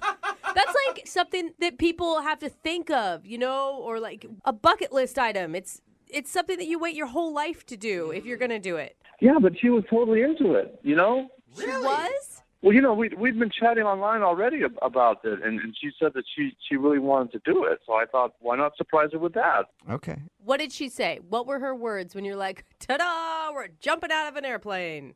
I could tell she sort of had that glint in her eye, and I could tell that she was into it. Wow, you Whoa, gosh. And I already paid for it, too. Oh, okay. So that makes it even better. Yeah, for sure. Because that's expensive. Yeah. That is not a cheap date. How did everything go when you actually jumped out of an airplane? Okay. All right. So this is the part that's hard to talk about. But Oh, no. so we go through all the training and everything, right? And you have to go through the position and all this stuff. And it's a tandem dive where you have the instructor is sort of glued to your back. Right. And so I'm supposed to jump first. Mm-hmm. And they open the door, and I look down, and I couldn't do it. I couldn't jump. What? Oh, buddy. So you're sitting there with one of the instructors strapped to your back, about to push you off the airplane, and would you stop him? I just started yelling, no, and I fought him, and I freaked out, and I wigged out. Oh, I mean, This whole time I know she's watching all this, and so I went and we got out of the way, and then she went and she jumped, no problem at all. I mean, no hesitation. Right. Yeah. Okay. And did you actually jump, or did you just hang out on the plane? And Well, no. So they talked to me, and then we circled around, to the spot, and then I finally jumped. Yes. Oh, you did? Oh, Dude, that's awesome. Raul, you man. beat your fear and you made it happen. What was it like? Let me tell you, I have to be honest. I hated it. Okay. Oh, my God. Hey, man, Oh, poor Raul. skydiving is not for everybody. At least you figured it out that day. Too bad it had to be on a first date with somebody who seems like they probably liked it. Yeah, and then when we landed, the instructor was joking around that he went deaf from me screaming in his ear. Oh, man. And what was her response to this whole experience? I mean, she said I was very brave and et cetera, but I could just tell that, she was sort of, I felt she was laughing at me inside, I mean, Yeah. it was embarrassing. And how did everything end after the date? Kissing, or did she hold you like a baby and let you cry? How'd it work? No, it was just uncomfortable, and I asked her if she wanted to go, get a bite to eat, and she said she was just really tired from all the day's activities, which I understood. So, we just gave each other a hug, and we said goodbye. Oh, man. That did not work out how you expected it to, did it? Nope. And is that the last you've heard from her, or have you guys talked at all since? I mean, I've tried to reach her. I texted her, I emailed. I haven't heard back. Okay. Well, we'll play a song, Yeah. come back, and then call her and find out if you, being a little scaredy cat on the plane, Oh, come on. is causing you not to get a second date. Yeah, thanks a lot for that. Yeah, no problem. All right, we'll get your second date update right after this. Hang on. Moving 92.5. Brooke and Jubal in the mornings. Second date update. Right in the middle of a second date update, and if you're just joining us, today's second date update is proof that you should not take risks in life. Just be safe, because every time you take a risk, it screws something up. Oh, man. Right, Raul? Yeah, whatever. Yep. Oh, my exactly. gosh. Raul, if you would have just taken this girl to dinner, maybe a movie, who knows, you could have been married by now. But instead, you had to surprise her with a skydiving trip, and then you ended up getting scared and not being able to jump out. And now she's judging you. Yeah, no good deed goes unpunished, right? I don't Oh even my know what that gosh. means, Raul. Don't even know what that means. All I know is you screwed up by taking her skydiving on the first date. I spent $400, man. Ooh, that is an jeez. expensive first date. And Yeah, we it don't know for sure that she's judging him for not jumping and screaming like a little baby inside the plane, that okay? is true. If you're just joining us, he took a girl named Justine skydiving. The only thing is, Raul was scared to jump out of the plane. Yeah. She jumped out. They had to circle around again. He finally jumped out, but yelled so loud the instructor even commented on it after, like, wow, I've never heard anybody scream that loud. So that's why Raul thinks he's not getting a call. All right, man, you ready to get her on the phone? Yeah, I guess so. Oh, you sound so defeated, buddy. Be brave this time, okay? Okay. All right. You sound like you're more nervous now than you would be going skydiving. Yeah, I think I kind of am, man. Okay. Oh, man, good luck. Here we go. I'm going to dial her phone number.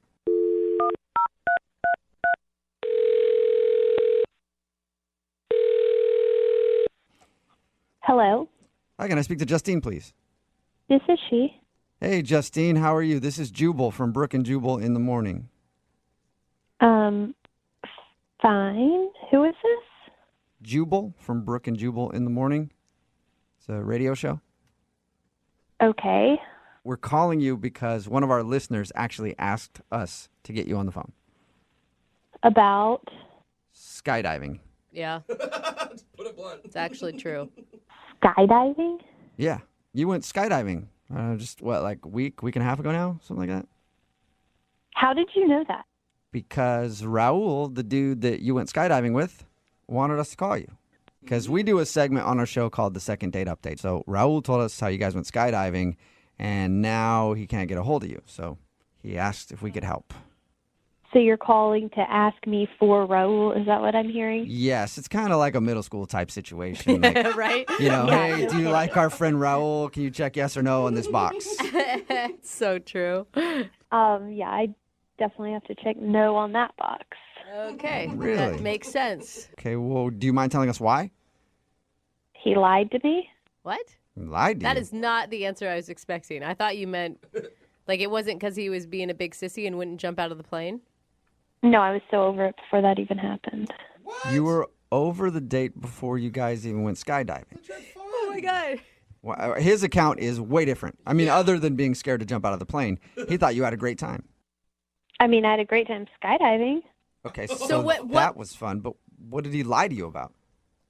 He kind of catfished me.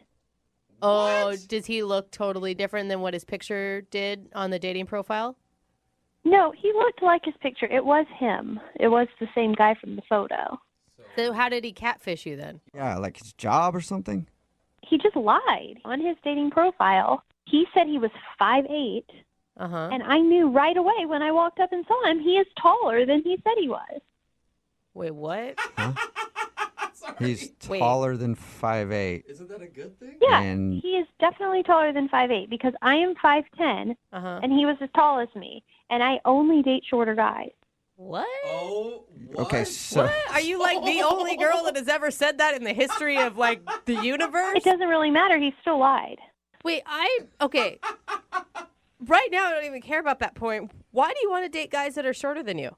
I like to date shorter guys because I'm 5'10", and guys who are shorter than me, they try harder. They're a lot nicer. Tall guys are usually really talky and douchey. Dude. And I've just learned from experience. Justine. It is always better. I'm like 5'7", maybe, and I've been saying that my whole life. That shorter dudes, we have to work harder, you know? He really has. Well, I would agree with you. Yeah. Yeah, okay, you guys, like, even if you want to make that big generalization and that's true, was Raul cocky and a douche? Like, I feel like you're judging him before he even got a word out. I mean, it doesn't matter because I've had enough experience to know that shorter guys are just better. And, I mean, they're hotter to me. Thank you. On behalf of all the short dudes, this is the best second date we've ever done. I like what I like, okay? For example, I like being able to help out around the house and reach the tall things that the guy can't. I think that's fun. Okay. And I like going out with a guy that can be the little spoon, you know? Sometimes I want to be the big spoon, and that's a lot easier when the guy is short. Hey, Justine, what do you feel about like a guy having to get on his tiptoes to kiss you when you're in high heels? Oh, my gosh. I think it's really, really cute. Isn't it the best? It's hilarious. I love it because I like taller women to put on high heels next to me and make me feel like a little dude. If you have a big nose, it's game Oh, over. if you don't tell me you have a big nose, Justine, guys, I won't be able to finish this thing. Stop trying to be her little pocket boyfriend, Oh, okay? boy. Justine, I'll calm down and fall back for a second, but I do need to let you know that Raul is actually on the other line listening and wants to talk to you. Oh, my gosh. What? Hi, Justine. Seriously? Justine, are you kidding me? I mean, that's why you're not calling me back? Yeah, because you lied to me. I don't date liars, and I don't date tall guys. Whoa. You're both. You're a lying tall bastard, Raul. I mean, but this has to be the first time in history. Guys always lie and say they're taller. Yeah, why are you lying and saying you're shorter, Raul? Look, I didn't even realize I put 5'8". Okay, I'll go back and fix it. But Justine, come on. I mean, that's why you don't want to date me because I'm 2 inches taller than I said I was. Are you 5'8" or under? No, but I mean, Okay, fine. 2 Then inches. I'm not interested. Oh my gosh, man. Justin. Justin, you could be missing out on like the person of your dreams. You could be missing out on amazing people just because of this weird height restriction for you. Or she could be more accepting to amazing people who are closer to the ground. Depends how you look at it, Justine. I'm on your side. Yeah, we can tell. Why are you guys trying to tell me what I like? I've been with guys. I know my height cut off. I want to be with a guy who's 5'8" or under. Then we don't even need a king size bed. Yeah, and I'm not telling you, I am fully behind you on this one. You have my complete support, Justine. I mean, come on. I mean, don't you like to feel protected by a guy who's, 3, 4, 5 inches taller than they Oh, are? what are you saying? I need protection? No, That I can't protect myself? I'd prefer to be with a guy who could jump out of a plane before me without throwing a little fit. She's got a point. all right, you got me there, but I finally did jump. Okay, I did jump. Oh, true. good for Give you. him credit. Yeah. All 5'10" of you. Oh my god. Well, I'm pretty sure that we all know the answer to this. But Justine, would you like to go out with Raul one more time on a second Nope. date? We will pay for it. You didn't let me finish the Wow. sentence, Justine. We'll pay for it. No, I can't believe it. I mean, over 2 inches. Who ever heard of a girl that wants a shorter guy? I mean, that's bizarre. Well, I think if anything, you cut your losses, Raul. It's not something that you can actually control. So I wouldn't feel too awful about it. And I spent $400. That part true. you may feel bad about. You are Yeah. out $400. Yeah. That was an expensive first date, Raul. Can you pay for that? Definitely not. No. We will not be paying for your first date that you went on. Reimbursed. Yeah. Well, you were going to pay for the second date. Yeah, but there wasn't going to be $400. It was gonna be like a $25 gift card to Red Robin or something like that. So we're not doing that. Justine, are you still there or have you hung up on us by now? Oh, I'm here. Okay. Well, thank you for talking to us and thank you for telling us why you don't want to date Raul. You're welcome. Yeah, and I'll be hitting you up later. That was going to happen. I'm real short. Yeah, go out with him. Yeah. Thanks, Raul. Hey, didn't work out for you. I guess you got to find a girl who is accepting of you tall freaks out there. I'm 5'10". I'm not even that tall for playing out loud. It's a good point. Well, I'm sorry. You're too tall to ride this ride, so hi. Oh, man. Normally when we do second date updates, we talk to the person and we go, what do you think went wrong? Why are you not getting a call back? And they may be able to cite one instance, or a lot of times they're like, I don't know, I have no clue. Right. Well, the guy on the phone for a second date update today has multiple reasons why he thinks he's not getting a call back, so that should be fun. Let's start listing them, shall we? Mike, what's up? How are you? Hey, guys, how's it going? Oh my Good. God. It sounds like your first date was not the best. I didn't think it was, that bad in the moment, but looking back now, I'm starting to kind of put the pieces together, and I kind of think I figured it out. I don't know. Is it something where you only have yourself to blame, or were they circumstances outside your control? Well, I guess some of them outside my control, but I think I kind of just got awkward with it. I don't know. I think it was me. So what's the name of the girl that you want to call today? The girl I want to call today is Andrea And where did you meet Andrea? on Tinder. Nice. Actually. All right, so it started off great anyway. I love when anybody says that. There's such shame attached to it when it comes out of your mouth. I mean, it's not the place you want to tell your mom, like, hey, look who I found on Tinder. You don't want to take Tinderella home, so. Tinderella. Cinderella. All right, so tell us a little bit about Tinderella before you tell us what went wrong on the date. All right, well, obviously I swiped right, so I thought she was hot. So right off the bat, she's a good-looking girl, and then as I was looking through her pictures and stuff, I was noticing that she was athletic. She looked like she played sports and worked out. So, she responded back to me, and we started talking. She was really sassy, so I like that, Yeah. kind of the bantering back and forth. Yeah. How long did you guys chat before you decided to actually go on a date? It was about a week, so I think that's kind of long for Tinder. Yeah, it is. Normally it's like 10 minutes, right? Yeah, that's what I'm saying. I was like, wow, this is a long relationship. You guys were practically Tinder married at that point. Oh yeah, I was thinking about changing my status. Tell us about the date. What'd you guys actually do? So on the date, we went to an oyster bar. And she actually, I thought it was nice. She said I could pick her up, which I thought, I was like, okay, all right, actually get to go to her place. So went to pick her up, and that's where I think I started losing control of the situation. Wait, you started losing control before the situation even barely began, is what it sounds like. Yeah. I was listening to music in the car. I wasn't paying attention, I was all excited about her, and I walk her into my vehicle, open the door for her, trying to be a gentleman, and then get in the car, I turn on the radio, and then just, bam, like right in her face, this music just starts blaring, and it's just like talking about and like all kind of like crazy shit. And oh my God, I turned so red. It was so embarrassing. Did you apologize right away? No, I should have apologized. That would have been the right thing to do. Instead, I just kind of like cut it down. And so I was like, do you listen to Lil Wayne? And she's like, no. All right. Yeah. I could see that'd be a bad first impression. Yeah, I think it was. She's like, what's on this guy's mind? Already picking me up. Okay. I know. The Tinder and then the music, I don't think it was looking good for me right off the bat. Did you recover from that, or did she seem disturbed by your music selection the whole night? It was a little awkward at first, obviously, but I think I started recovering, pretty well. By the time we got to the restaurant, we were talking. Okay. That was good. And how was the oyster bar? The oyster bar was delicious. No, No, we met the I meant, how was your time with her at the oyster bar? Sorry, I should have been more specific. That's okay. Yeah.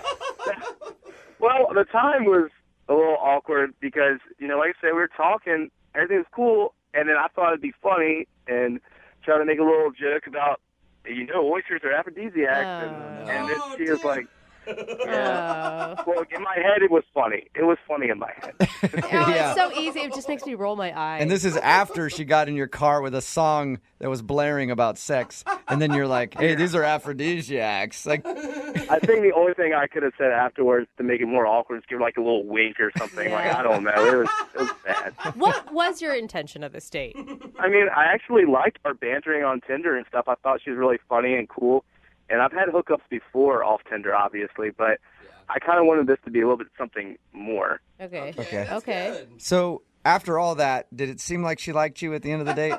Or was she just trying to get out of there? Bad, dude. Once again, we start picking back up, and then we get to her place. I start walking her to her door, and then, I thought the stars were aligning. This is it. I've done this many times before. I lean in for the kiss. And then she's just kind of like, not tonight. Oh, man. Ouch. How'd you feel when she said that? I was a little bit caught off guard, honestly, because that's never happened to me before. Not trying to brag, but I'm a pretty good-looking dude, and that's never been just turned down right at the doorstep, But I feel like there's two ways you can say that. You can say that coyly, where you're like, not tonight, got to work harder for it. Yeah. Or you can say, not ever. Looking back at it, it kind of seemed like she was just a little bit irritated. So I didn't know that she was done with me. I thought just she needed a moment to get away from tonight and maybe go think things through. Kind of decompress a little bit. Yeah. Have you tried to contact her since your date? Yeah. I reached out to her and tried texting her and calling her because she did give me her number. Good. But she never really responded. You should have just sent her a link to that Lil Wayne song you were listening to.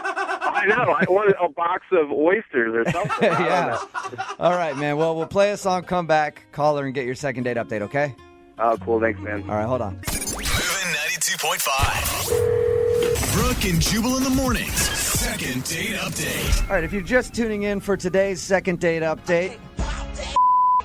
Oh. Whoa. Sorry. Song kind of came out of nowhere. It's Brooke and Jubal in the morning.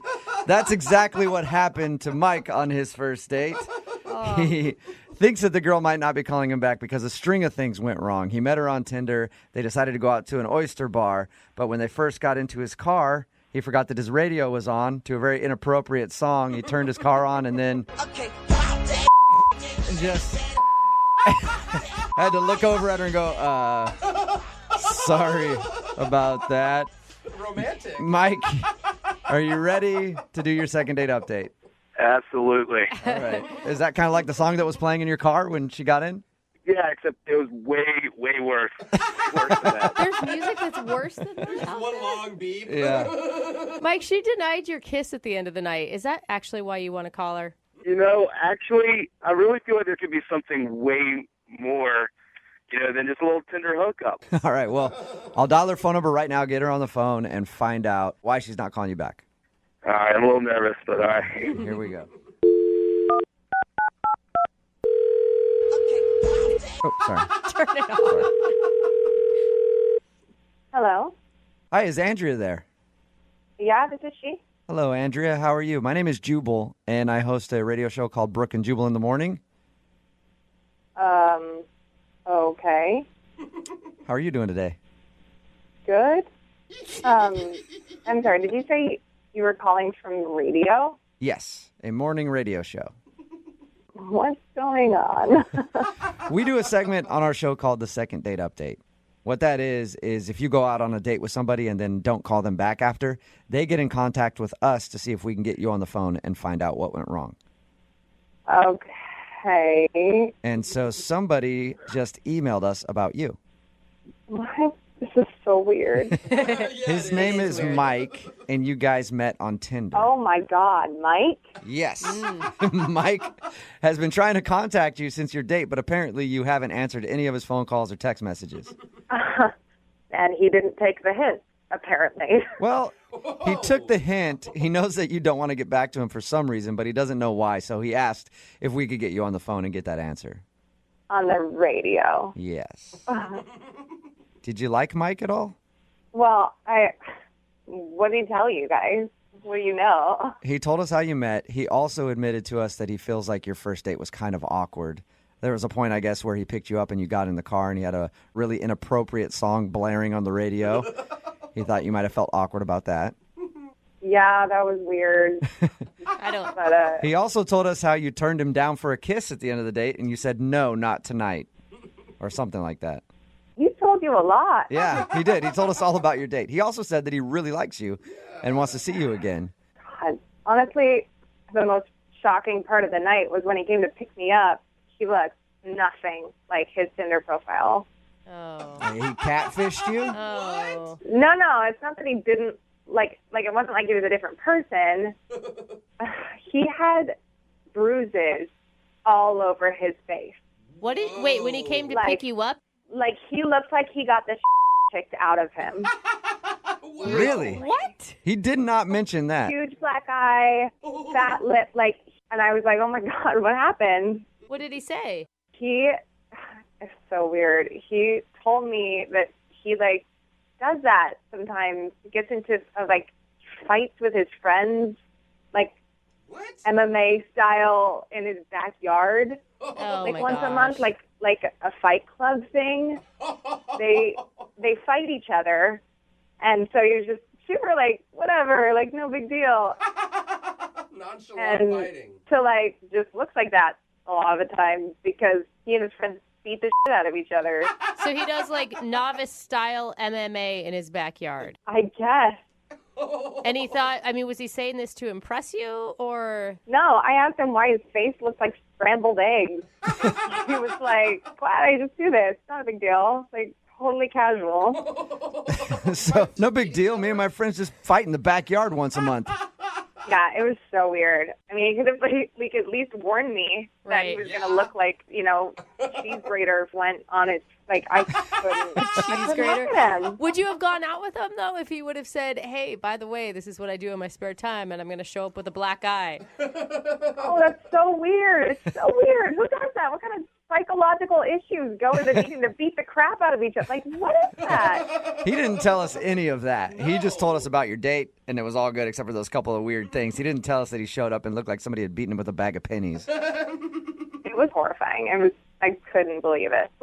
I want to know a little bit more about his backyard MMA ring. You want to get in on it, Yeah, don't I do. you? I want to get in on that action. Let's ask him about it, Andrea, because he's actually on the other line listening and wants to talk to you. What? Yeah. No, he is not on the phone. Yes, he is. Mike? How's it going? What are you doing? What do you mean, what am I doing? Look, I just wanted to tell you, you could just texted me or called me, and then we have to do this. We didn't have to do this, period. You could take a hint and just let it go. You gave me your number, so obviously you're cool to give me your number, so you should expect a phone call or a text. Oh, my God. You know what I mean? Oh, my God. Okay, Andrea, first off, my face great right now. I've never broken a bone or anything. It was just a little beat up. And for the record, I won. So there you go. Just a little beat up. Oh my God. Beat up. That wasn't even that bad. Normally it looks like my face went through a grinder, but this time it was fine. Oh my God. And that's supposed to be attractive to me? Andrea, look, I had a fight the night before with my bros, so I don't know what you want me to do. Your bros? Oh my God. I didn't think it was going to be that big of a deal. Honestly, you saw by my pictures that I like athletic things and MMA and stuff. Athletic things is one thing.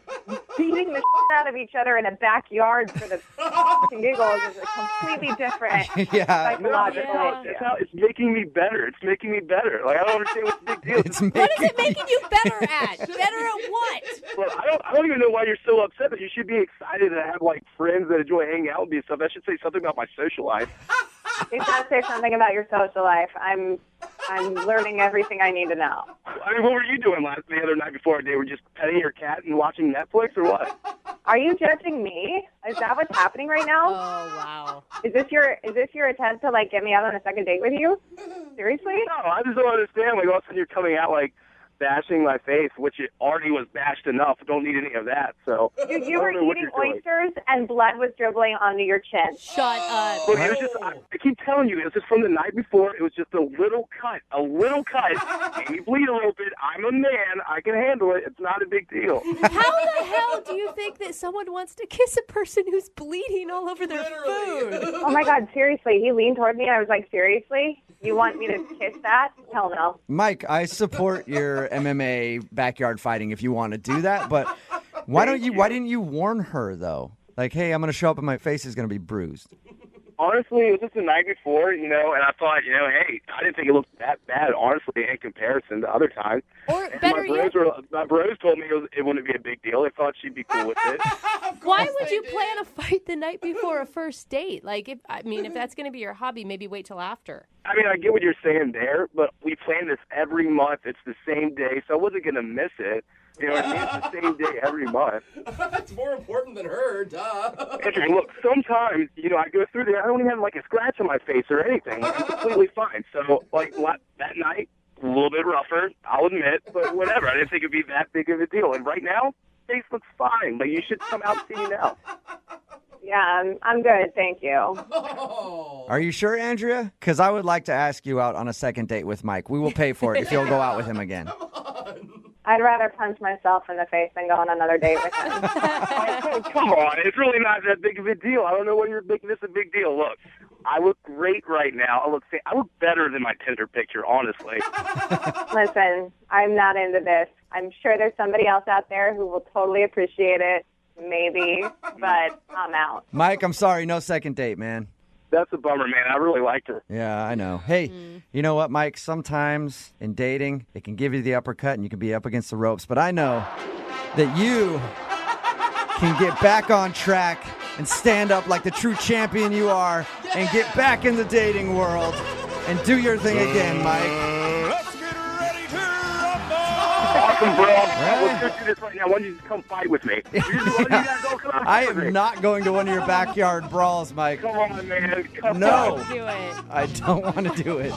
Brooke and Jubal in the morning. Every time. Text in at 78592 that says, that guy obviously forgot the rules to Fight Club.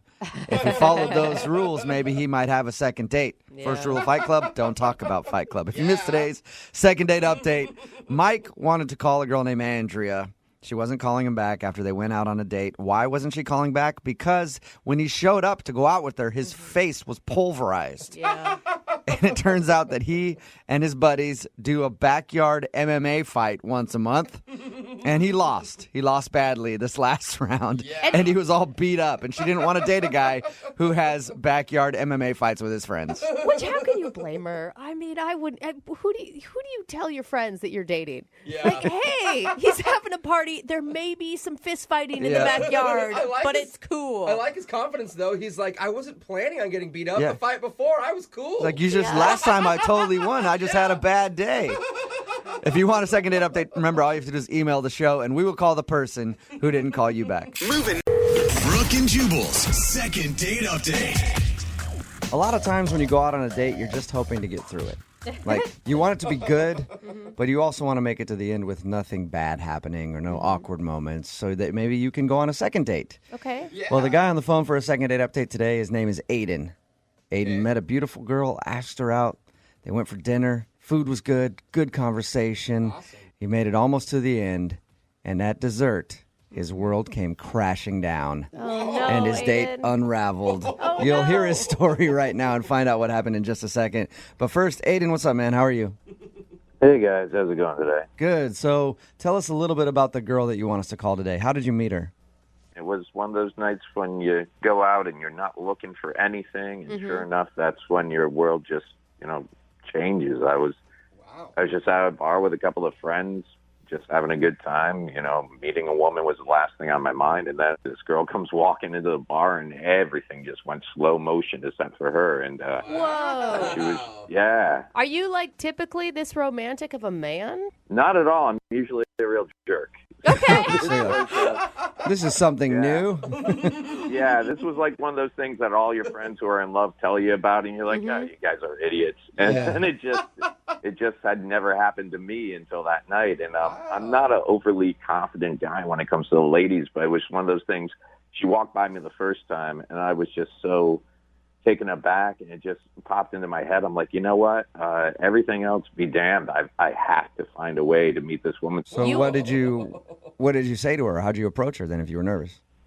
After the world stopped spinning and everything, I just kind of pulled myself together, and I'm like, all right, I'm not gonna walk up while she's with 8 women. So probably about 5-10 minutes go by, and she just takes a walk to the bathroom, and just when she's on the way, You followed her into the bathroom. Good work. That's the best way to do it. Yeah. I will say it does sound like you're going from like totally swoon-worthy to a little bit clingy. Well, no, I've never had luck when it's like 8 women and me, and I walk up. So just when she came walking by the bar area that I was at, I just said, excuse me. And I had all these great smooth things I wanted to say in my head, and instead it came out sounding so cheesy. It was just, hey, how does it feel to be the most beautiful woman in the room? And she just kind of looked at me, laughed, paused for a minute, and then just walked right on by. Yeah, I'd keep walking too. That is so cheesy. Sounds like a fairy tale meeting to me. Yeah, I froze. I don't know why. I had so many other original things to say, and I went with that. It sounds Hey, like you, sweetheart, how's it feel to be the most beautiful woman in this room?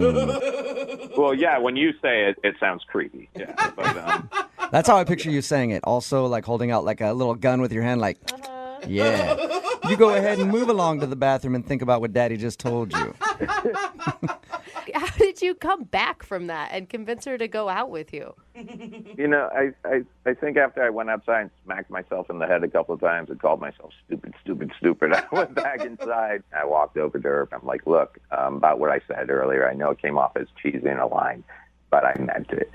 And she just looked at me and she smiled and she's like, you're very sweet. I'm like, well, thanks. And I never do this, but if you allow me to, I would love to take you out to dinner. And we exchanged numbers, and that's all that happened that night. So tell us about dinner then. How was that?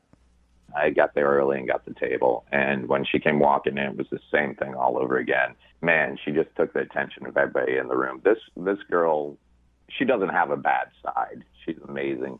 And the thing that caught me is the night I saw her at the bar, she was just wearing like jeans and a top.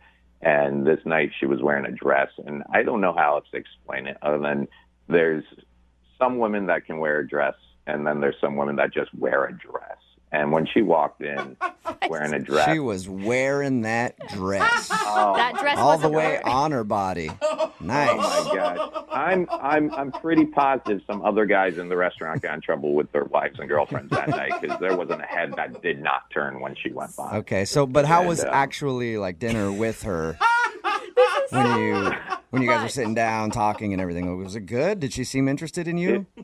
It turned out we had a lot of similar interests, and what's really funny is you wouldn't know it to look at her. She's so beautiful and mild, but she's like tomboy through and through. So just awesome. I mean, beautiful girl, into sports, and not just like, oh, I like watching sports because my boyfriend likes watching it. Like we were just going back and forth. Like the whole time in my head I was going, There was something that night at the bar that told me to talk to her, and this was it. It was like I was meant to be hanging out with this woman. So the whole time with her was awesome. Obviously, you liked it a lot. She seemed to be having a good time. Tell us about what happened when dessert came. Well, when dessert came, we got like the triple layered chocolate cake killer thing.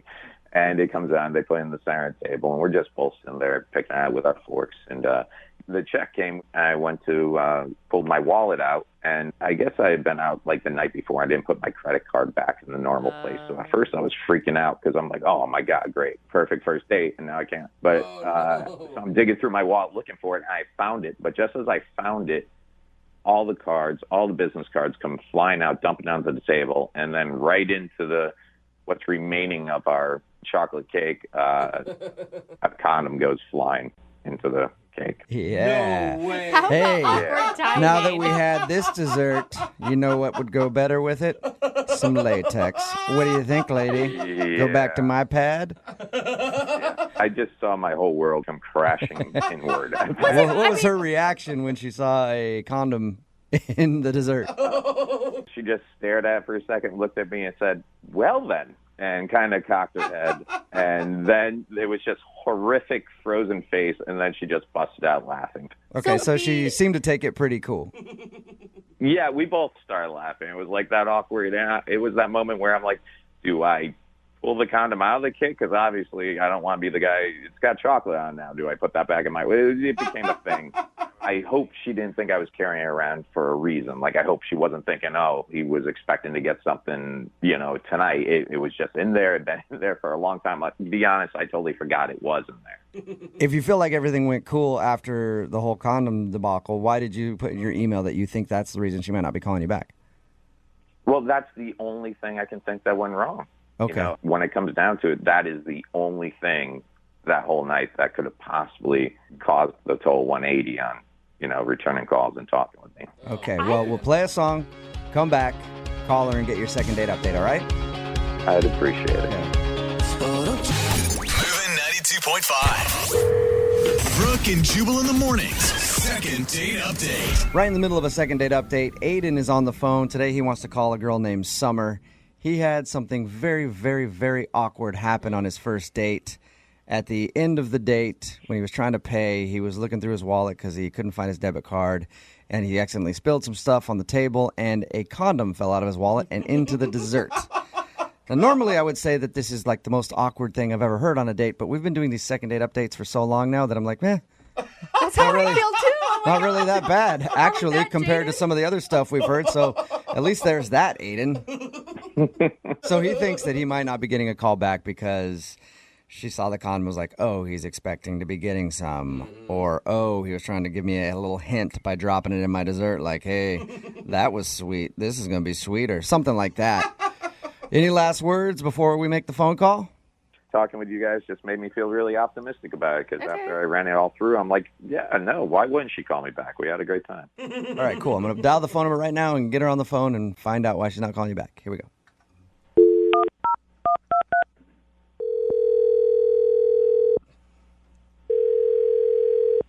Hello? Hi, is Summer there? Yeah, this is her. Who is this? Hey, Summer, how are you? This is Jubal from Brooke and Jubal in the morning. Who? Jubal from Brooke and Jubal in the morning. It's a morning radio show. Okay, cool. Okay. Hey, Summer. I'm calling you today because one of our listeners emailed us about you and asked if I could get you on the phone to ask you a few questions. Who emailed you? His name is Aiden, and you went out on a date with Aiden not too long ago. He asked if we could get you on the phone somehow and find out why you're not calling him back. This is kind of weird. I know. It's a segment we do on our show called the Second Date Update. Do you mind telling us why you don't want to call Aiden back? I don't think that's a good idea. Aiden's a really, really sweet guy. Okay. There's got to be some issue if he's a really sweet guy and you don't want to see him again. I mean, I don't want to hurt his feelings, I don't know. I don't feel right about it. I think you're hurting his feelings right now by not calling him back with no reason. Yeah. Can you give me some sort of information so I can at least tell him? I think he should understand why. Was it the condom in your dessert? Just saying that is awesome. Oh, my God. He told you that? Yeah, he did. Well, he told us because he feels like that's why you're not calling him back. He said it was an accident, but he thinks you might have assumed that he thought the evening was going to end up with him using the chocolate-covered condom. Well, that was just one of the things that he did. Okay, well, what else did he do then? Like, he knows that he messed up, but... Yeah, I mean, he's a super romantic guy, and he's so sweet, and he's so kind, but it's almost like he doesn't understand the line between romantic and creepy. Oh, I could see that totally. Like, even just him explaining your date, he's a lot. It's flattering to a point, but he went, like, he'd give me a compliment, but he just went way over that. Like, he just kept complimenting you too much? Yeah, like at dinner, he couldn't stop talking about how my dress was clinging to my body. Whoa. All right. Maybe he was trying to compliment the dress and it just came out the wrong way. I've done that before. Yeah, but then he started talking about how my walk is so graceful. Where did I learn such a graceful walk and how to sway like that? Okay. So he's just pouring it on thick. Like way too thick. Yeah. But, I mean, you could chalk that up to him being nervous. And Yeah, I understand, but it made me uncomfortable. Like, I was really uncomfortable during the whole date. Was it that bad, really?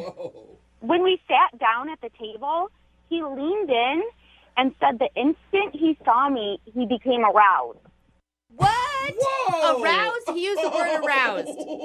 He said aroused. Wow. That, again, like I said, maybe he just chose the wrong way to describe it. Oh, that word's so icky. I mean, he was just way too forward. And then when the condom fell in the dessert, it was like the cherry on top of the weird date cake. Yeah.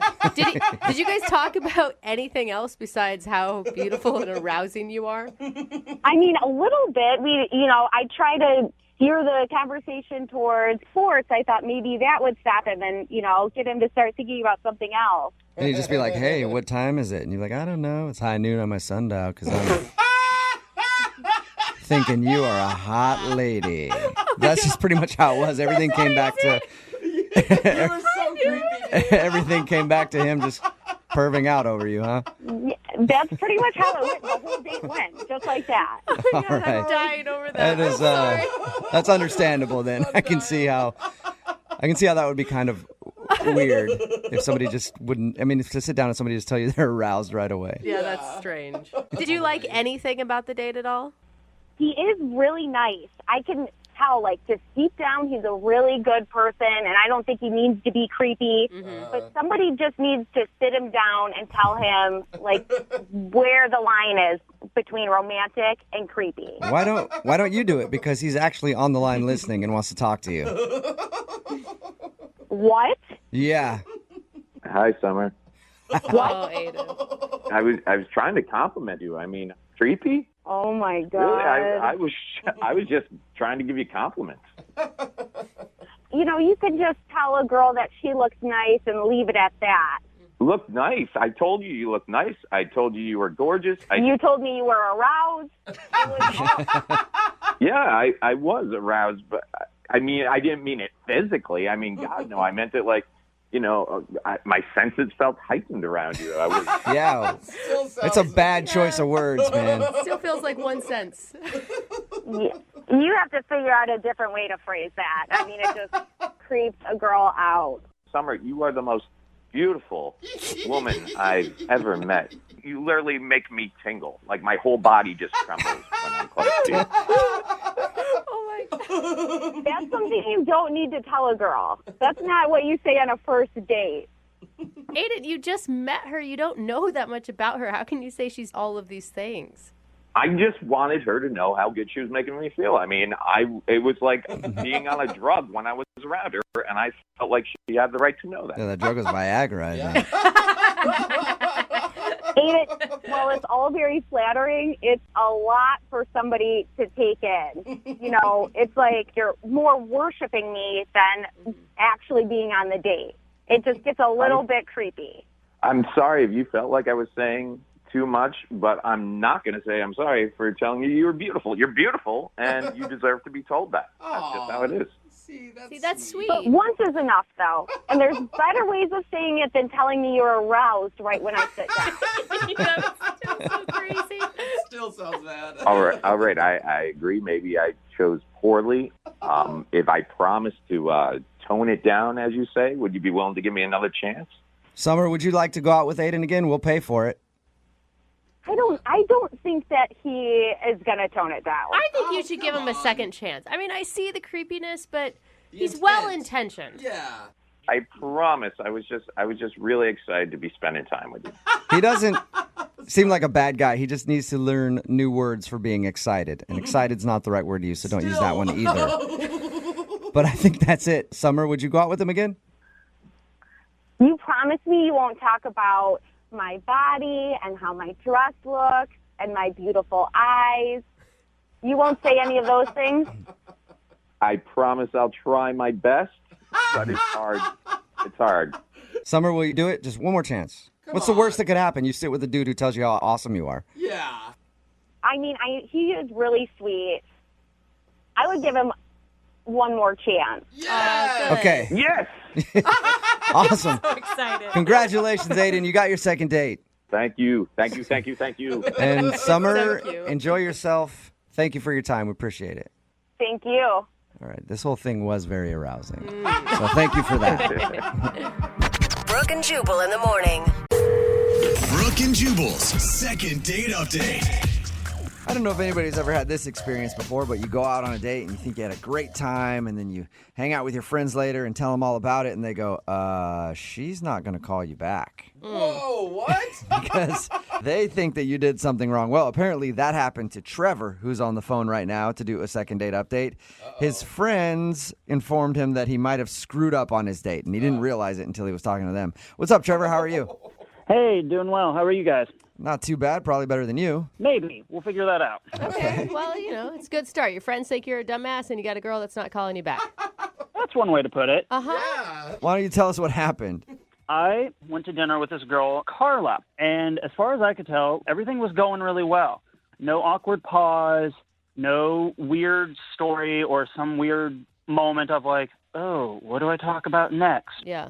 I'm just like, okay, this is easy. This is simple. I feel like we're just talking away, no big problem. Easy and simple. That's what I've always looked for in dates.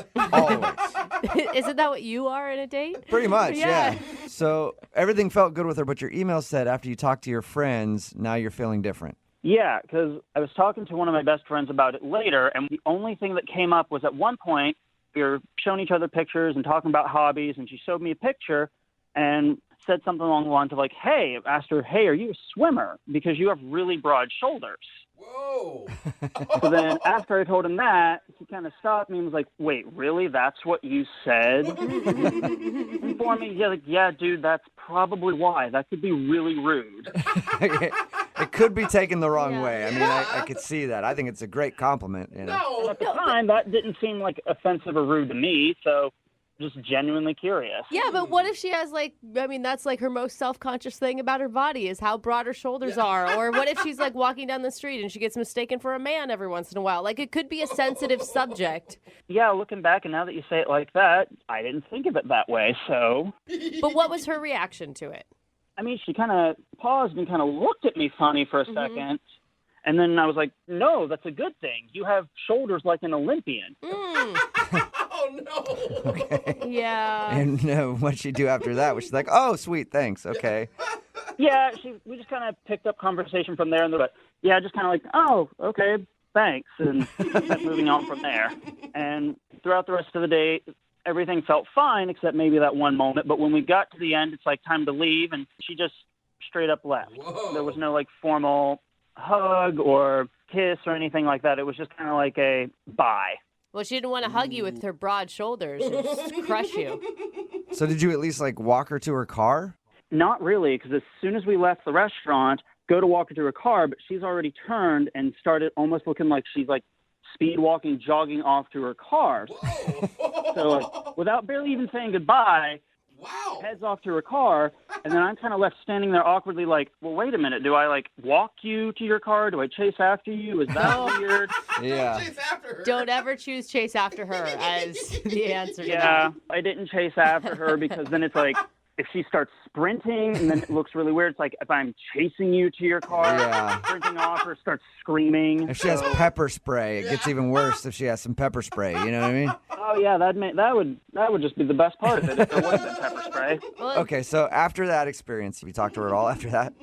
No, I mean, like, I've tried to do the nice, polite follow-ups of, like, texting or shoot her a call and say, hey, let's do this again, or try and figure out what's going on, but no returns. And I realize this probably doesn't sound as dramatic or crazy as other second dates, but, I mean, apart from my awkward broad shoulder comment, I thought everything went really well. So I'm just genuinely trying to figure out what's going on. Yeah, because she was definitely avoiding any chance at, like, a goodnight kiss with you. Yeah, and I mean, like, nothing up to that point was saying, oh, this is going to end in flames. Yeah. Okay. But it did. Well, Well, it ended in a sprint, but yeah. yeah, and not in flames and her running away from you. We'll try to figure out what went wrong, and was it your comment about her husky build that ruined things for you? Oh, I hope not. All right, we'll play a song, come back, and then get your second date update, okay? Thanks. All right, hang on. Moving 92.5. Brooke and Jubal in the mornings. Second date update. We're right in the middle of a second date update, and if you're just joining us, Trevor is on the phone, and he's not getting a call back from Carla. They went out for dinner. He thought they had a lovely time until he was describing the date to his friend, and his friend picked up on something that Trevor said, and he was like, that was probably offensive.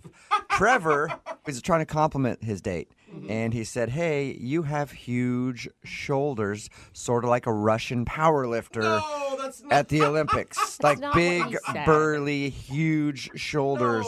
Like I could strap a yoke to your neck, and you could probably plow a field. You're like an ox. I think, is that the exact quote, Trevor, or did I embellish? That is not even close, but we can say you embellish. Okay. However, I will say that even though that's not exactly what you said, that may have been what she heard. Fair enough. Yeah. What did you actually? I actually asked, hey, are you a swimmer? Because you have really broad shoulders. Right. Okay. Right. But all the other stuff was implied. We went from swimming to powerlifting. Sure, that was completely implied. To an ox plowing a field. That's what I think she picked up on. Crazy convo. Anyway, Trevor has not been getting a call back from her, and he thinks that maybe it was that comment that did him in. And for the record, Trevor, I think that wasn't a great comment, but I think that there's something worse that you did that you're not realizing if she was literally running to her car at the end of the date. I didn't say she was running. I just said it developed into a light jog. Oh, better. Yeah. Oh, great. Didn't have time to run. Yeah. Okay. Exactly. I'm going to dial her phone number right now and see if we can figure out what happened, okay? Okay.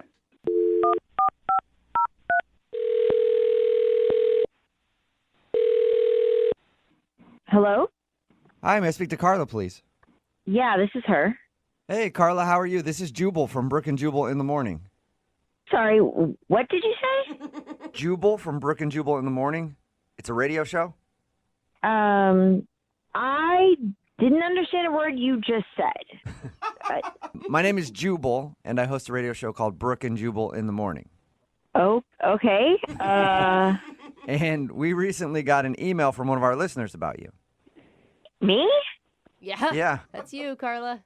Why? That's a good question.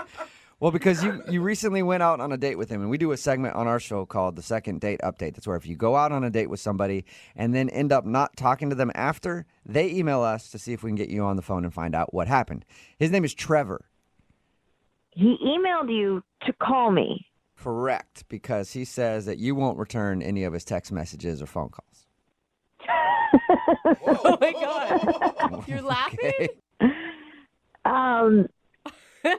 Why? Why would he?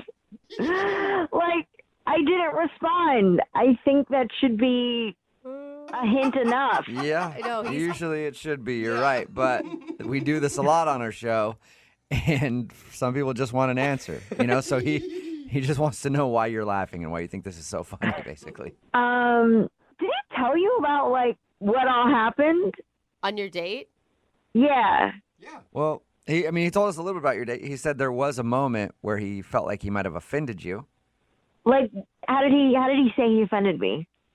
He said that you guys were talking at one point, and he commented on your shoulders and said they were very broad. and you look like you were an Olympian or something like that? I mean, yeah, that was kind of weird. You don't sound offended, though. No, I mean, I used to swim. I swam in college. Like, I know I have broad shoulders. Oh, so he's actually spot on. Wow. It was like an accurate observation. Yeah, but it's kind of a weird just thing to point out on a date, especially on a first date, you know. Yeah. It's not usually the compliment women are looking for. No, usually almost anything but that. Yeah, the eyes, the hair, all kinds of things to choose from rather than focusing on how big your shoulders are. It's not even just like how big my shoulders are. It's that they're Olympic sized. But you could understand that he was nervous and he didn't mean any harm by it. I get that. I really just wanted to move on after that comment. Yeah, that's understandable.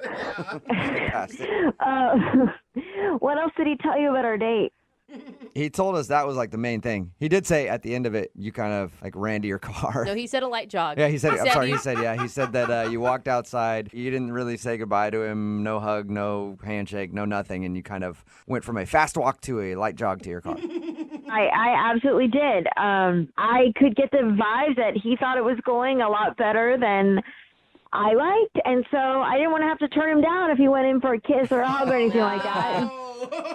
So I just turned and walked away. I just got to get out of here because I don't want to have the awkward situation of telling him no. And I'm guessing it wasn't just the broad shoulders comment that made you go to a light jog to your car. No, it wasn't. It was, oh my God. So we're sitting, we're chatting, dinner.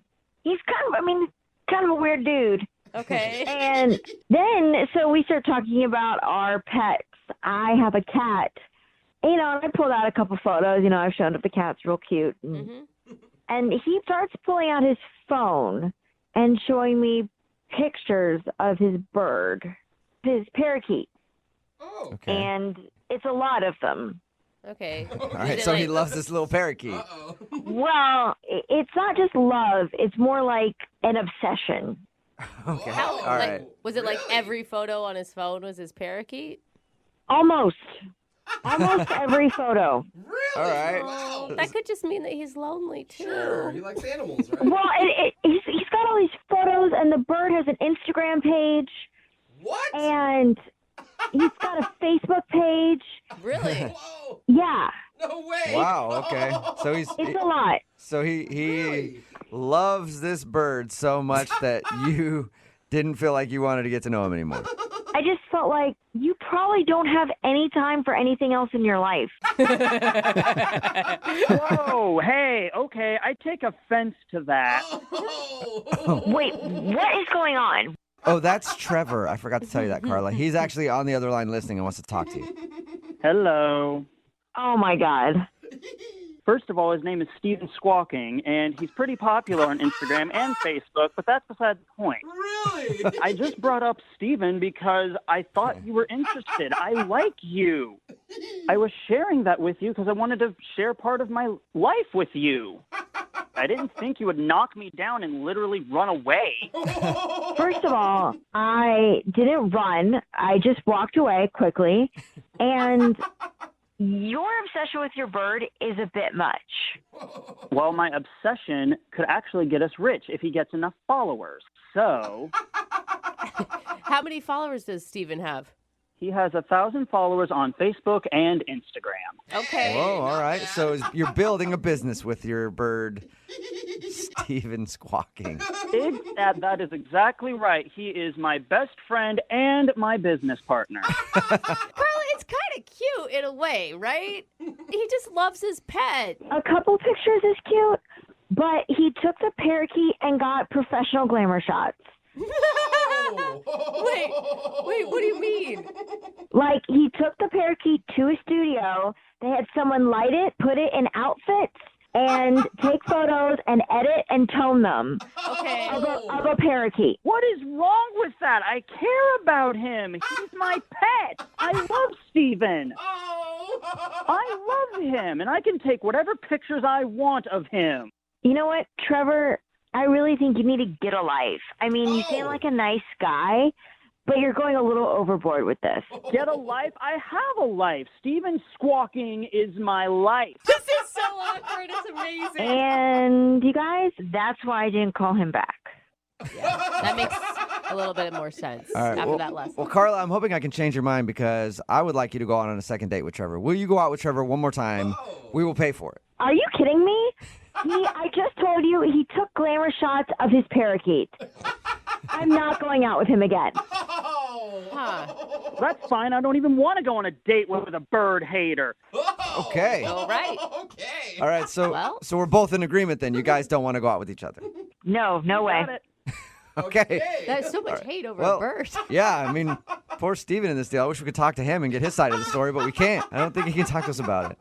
He's not available for interviews right now, but if you check his Instagram, he's going on tour soon. Okay. I'll be sure to DM Steven Squawking and see if I can set it up. Thank you. Brooke and Jubal in the morning. Text in at 78592 says, that's really sad. His bird has more social media followers than I do.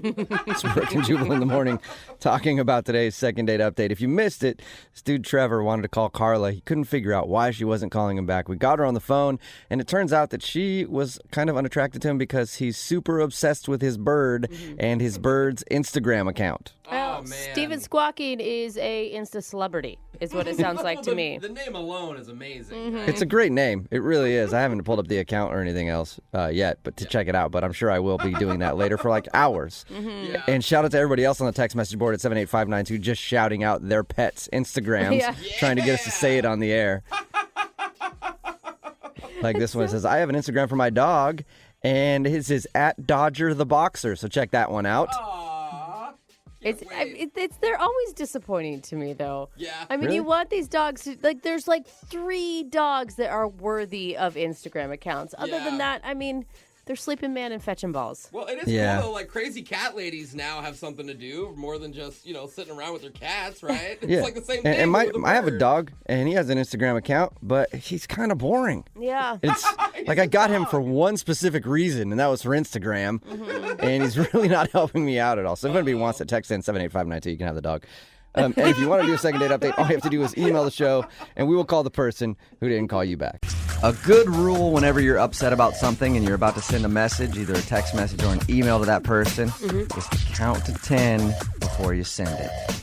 That comes from you. And then read it again, and then add even more F words and more insults. Make sure that you've gotten the insults in there that need to be in there. You know what I mean? Make it even more aggressive. That's what I'm saying. Because if you under-aggress, that's not good. Yeah, no, you got to make sure that you get as many F words as possible in that hate message that you're sending to that person. No, you actually need to think about it before you send messages, and that's kind of what happened to Amanda, who's on the phone with us today. She wants to do a second date update, and she said some things to her date that she regrets. We'll talk about that in just a second, but first, Amanda, it said that you met the guy that you want us to call today online. How long did you guys talk before you actually went out? We were talking for like a couple of weeks. We started out with emails, and then we were talking on the phone. I'm always curious about that when it comes to online dating, how long you go back and forth before you actually set up a date. Yeah, this time it was a couple of weeks. At a certain point, we were like talking every night before we went to bed, all the time, and I felt like I really got to know him pretty well. That's the interesting part to me, because I feel like if you talk a bunch before you go out, you feel like you already are kind of in a relationship with that person before you even go out on a first date. I don't know, it just felt like we were getting close, we were getting to know each other. That's good, though. Yeah, and when you met him for the first time, I mean, were you nervous leading up to this date since you guys were so connected already? You had a lot riding on it? Yeah, I mean, kind of. It was so great on the phone, I was like worried that it wasn't going to be that way in person, and it was. Like, it was really good. All right. So tell us a little bit about what you guys did when you agreed to go out. We just went to a movie and then went for pizza. I mean, it was just like really just basic date stuff. Okay. But, That's cute. And at the end of the night, I was pretty sure. Like, I was like, we'll have just like this great kiss at the end of the night. But something more sort of happened. Mm-hmm. That great kiss turned into... Yeah, I spent the night. All right. Nice job, Amanda. Yeah. And your email included that, but it also said that you think he's probably not calling you back because you sort of freaked out on him? Okay, well, so the next day I left his place, and I told him to text me, and he was like, yeah, I'll text you. And everything was so great that I thought he would, but then I didn't hear from him. And so I kind of freaked out, and I sent a couple of angry texts. How angry of text are we talking? I don't know. It was stuff I really kind of regret. It was just angry. It was stuff I shouldn't have said. What did you say? You got an example of what you said? No, I mean, it was just like I was kind of overreacting. The fact that he hadn't called me back, and I don't know, he said that he had misplaced his phone, and that's why. And then I was like, oh no, and I tried calling him to try to fix it, and he wouldn't pick up, and so that's why I'm calling you. I just want a second chance. Like, I really blew it. Is your hope to get him on the phone now because he's not answering your phone calls because you freaked out on him via text message, hoping to maybe he'll answer our number and then you can apologize? Yeah, I just was like, he hadn't texted at all, and so it was just, yeah. That's embarrassing. Yeah, And how much damage control? I mean, are you calling him an effing a-hole, or are you getting even more specific? I don't know. It was pretty bad.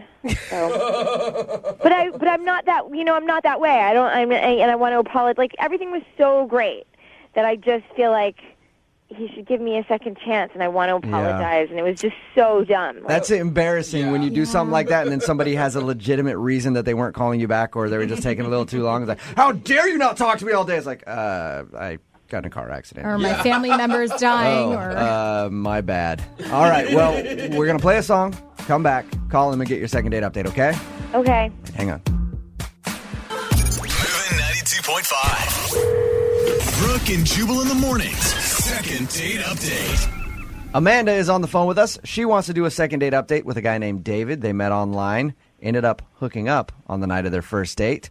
He didn't text her back for a few days, so she got a little angry and started texting him some things that she regrets.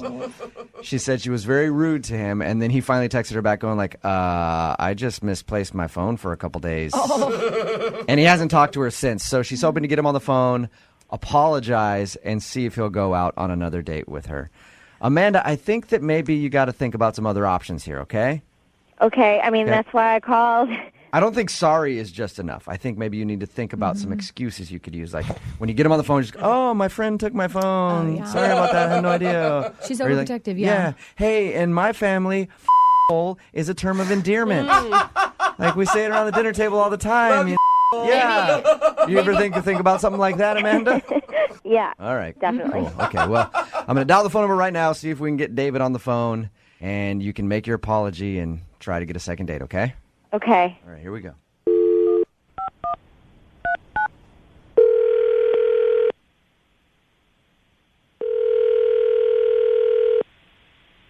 Hello. Hi, can I speak to David, please? Speaking.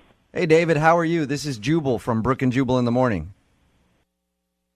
You ever check out the show? Yeah, I've heard it a few times. I'm just kind of confused of why you guys are calling me right now. Because somebody emailed us about you, David. About me? Yep. Somebody that you recently went out on a date with. Her name is Amanda. Amanda. Yeah.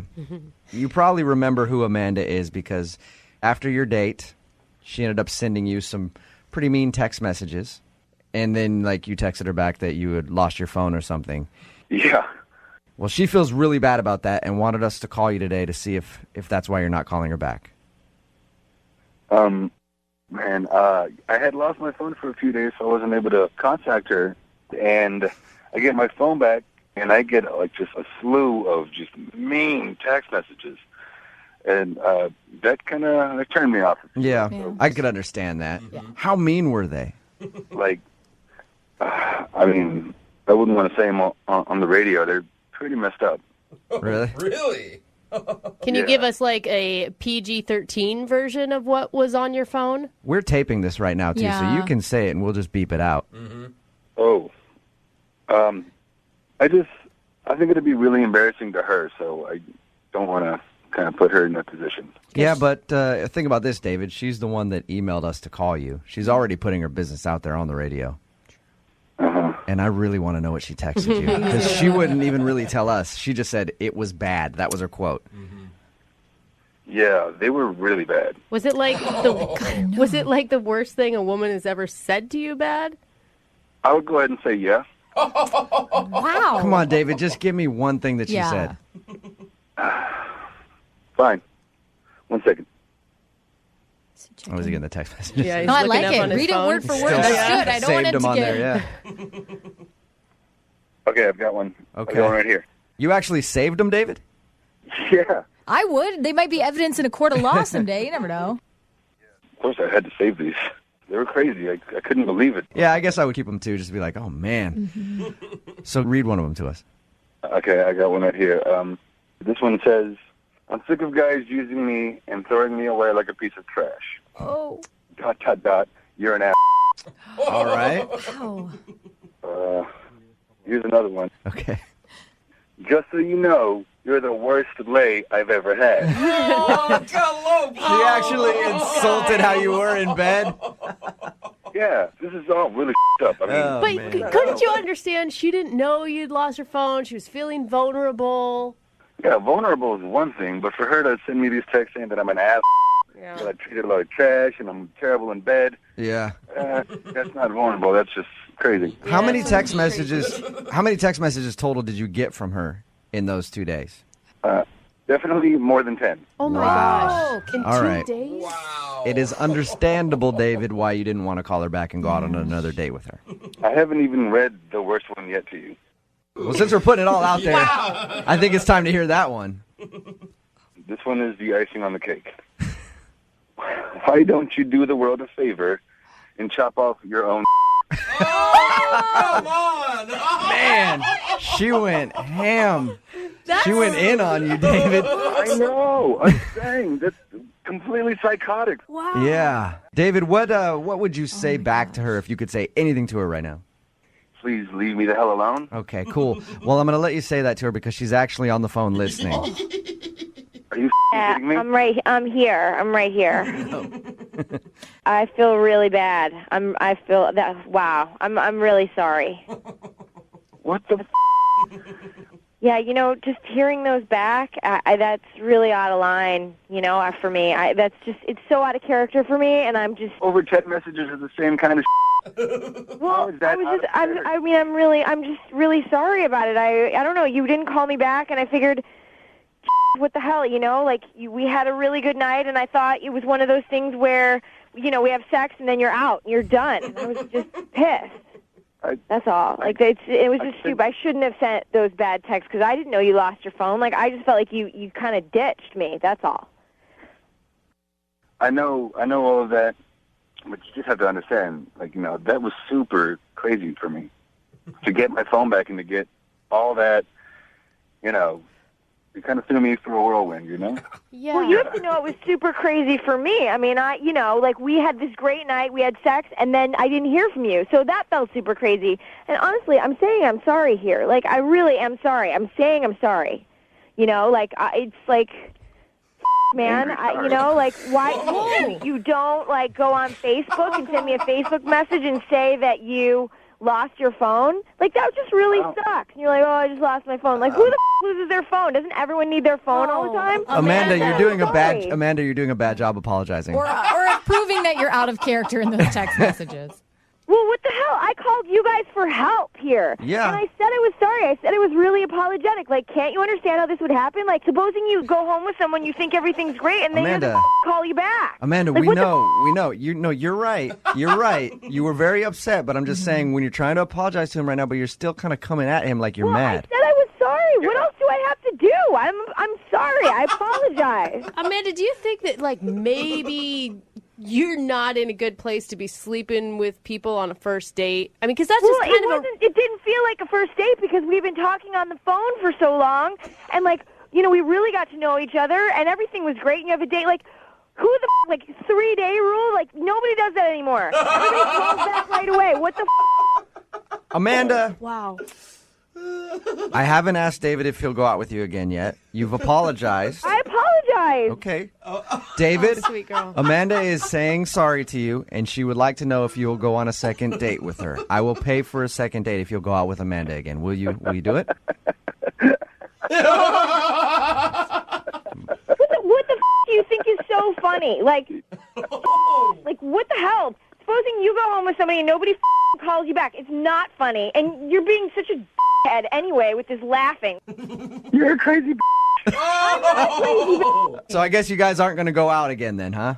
No way am I going out with that ass again. All right. Oh, wow. Amanda, I appreciate your fire, though. I really do.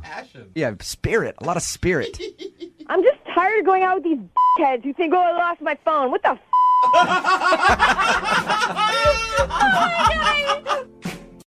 And welcome back to Brooke and Jubal's expose on the history of the wink.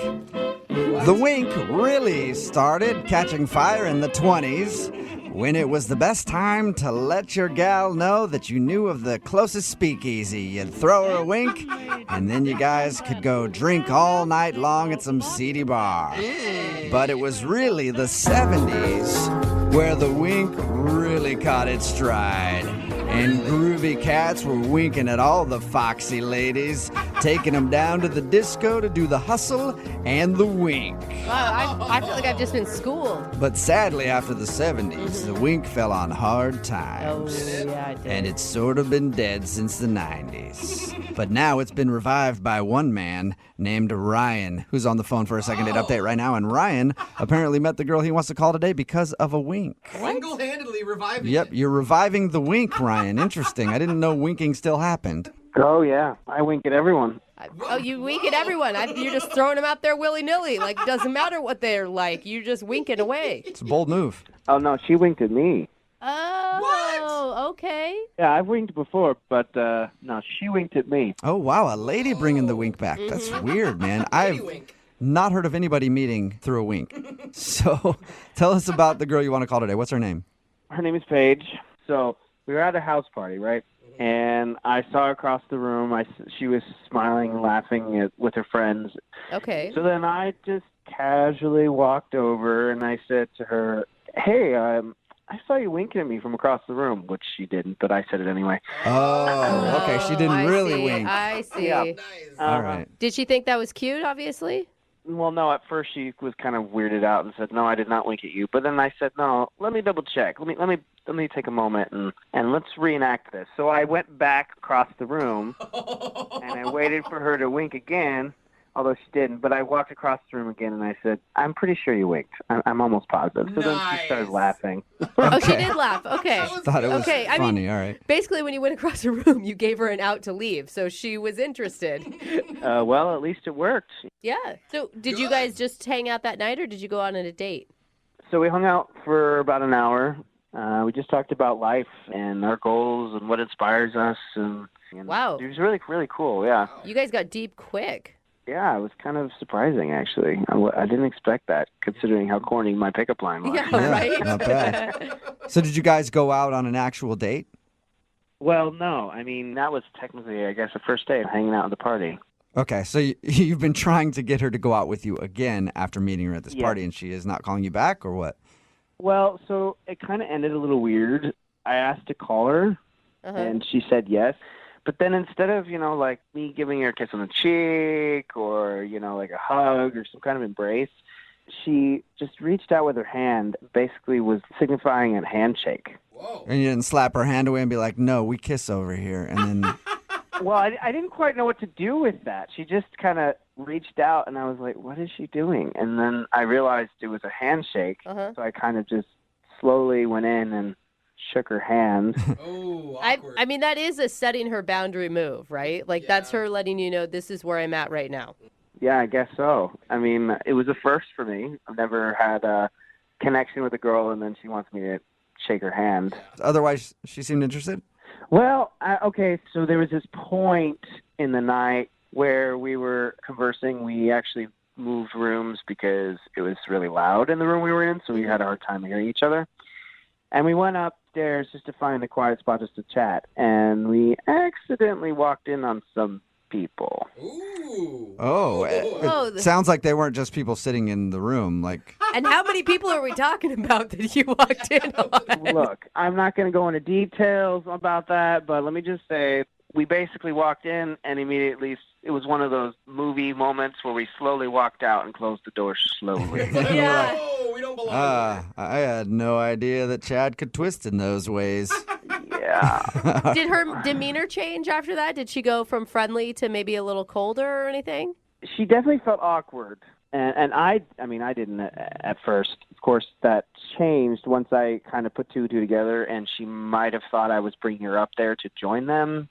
That's what I would have thought. Yeah. That's exactly the first thing I thought of when you Seems said that. a little coincidental, I didn't even know who were the people that were in. I didn't know the people in the room at all. Right, sure. Definitely not me. Okay. Yeah, let's go to I'm telling you, I'm not lying. Isn't it loud in here? I know a nice Exactly. quiet room upstairs. Oh, whoa. Look at what we just walked into. It did not go down like that. I assure you guys, that was not my intention. Yeah. It just was an accident. It doesn't matter. I mean, that's why you got a handshake. I'm certain of it at this point. Absolutely. Great. Man. I really liked this girl. I thought, all the reason to call her again and make this right and clear the air. All right. Well, we'll play a song, come back, and then call her and get your second date update, okay? Thanks. All right, hang on. Moving 92.5. Brooke and Jubal in the mornings. Second date update. If you're just tuning in for today's second date update, Ryan is on the phone with us, and he wants to call a girl named Paige. Ryan, I don't care so much that she's not calling you back. That's not what I'm really focusing on. What? You met this girl at a party. You said everything was going cool, and then there was a moment where you went to switch rooms because where you were at was too loud, and then you opened the door to this room, and there was a bunch of people in there getting freaky. And that's the part that's got me kind of twisted up, Ryan. Like, I need more details on that specific moment. No, you don't. Because I'm just wondering, like, how many people, was everybody focusing on one person, or was there, like, I've drawn a picture. I've got a picture I just drew, and I want to make sure that it's correct. So if you could give me any more details, Ryan, I'd appreciate it. He's on that part of your diagramming date, please. Can you hook me up? I'm not going into details. We're not going to go down that road. I already told you. Okay. Yeah, seriously, Is Jubal, any that's, sounds you can remember? A sound. Maybe a sound you can remember? that is what the internet is for you, dude. I'm not going down that road. Good. Don't. Oh, See? all right. Which makes it even more believable that you didn't on purpose bring the girl to that room. I did not bring her to that room on purpose. I don't care. I just want to know what was happening in there. All right, well, we'll continue on, I guess, and we'll call Paige, even though that's not the really important part of the story. You're a weird dude, man. Yeah. Oh, did you say there was a weird dude in there? No. Talking about you, unless you were there, sir. Damn. All right. Well, I'm going to dial Paige's phone number and see if she'll give me the details, and then find out why she's not calling you back. Dude, do not ask her right. about the details. That's going to make his situation worse. Here we go.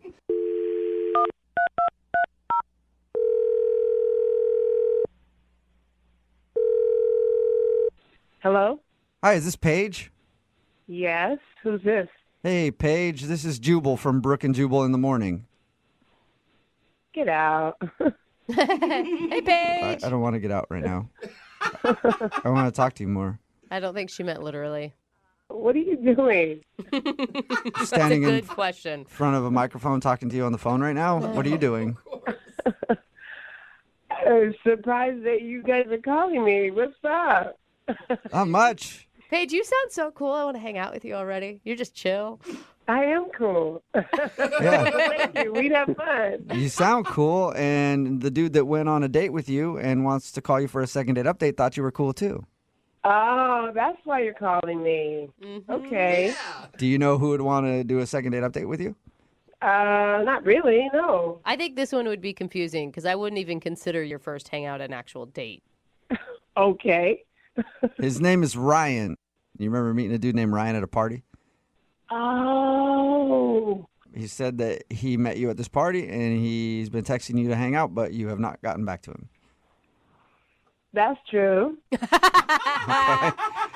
Why is that true? Is there a particular reason that you don't like Ryan? Don't like is a harsh way of saying it. I just didn't feel the need to talk to him again. He has, I mean, we've kind of worked out a theory on why you're not calling him back. Why do you think? Because he led you to a room where there was a bunch of people doing stuff with each other. Oh, my God. He told you that? Yeah. How many people was it in there? Just curious. It was, more than a few. Oh, cool. All right. Oh my God! So- What did you think when you opened that door and saw that? I was surprised. I would Yeah, assume so. it's usually surprising when you open a door and something like that's going on. Pleasant surprise or a bad surprise? That's the question, I guess. I was pleasant surprised. Oh, what? Huh? You were into it? Hold on. Yeah, I thought it was kind of bold of him to do something like that. You know, kind of taking me to this room seemed like, oh my God, this guy is kind of on another level, kind of cool. I liked it, and so that was game. You were down to hang out in that room.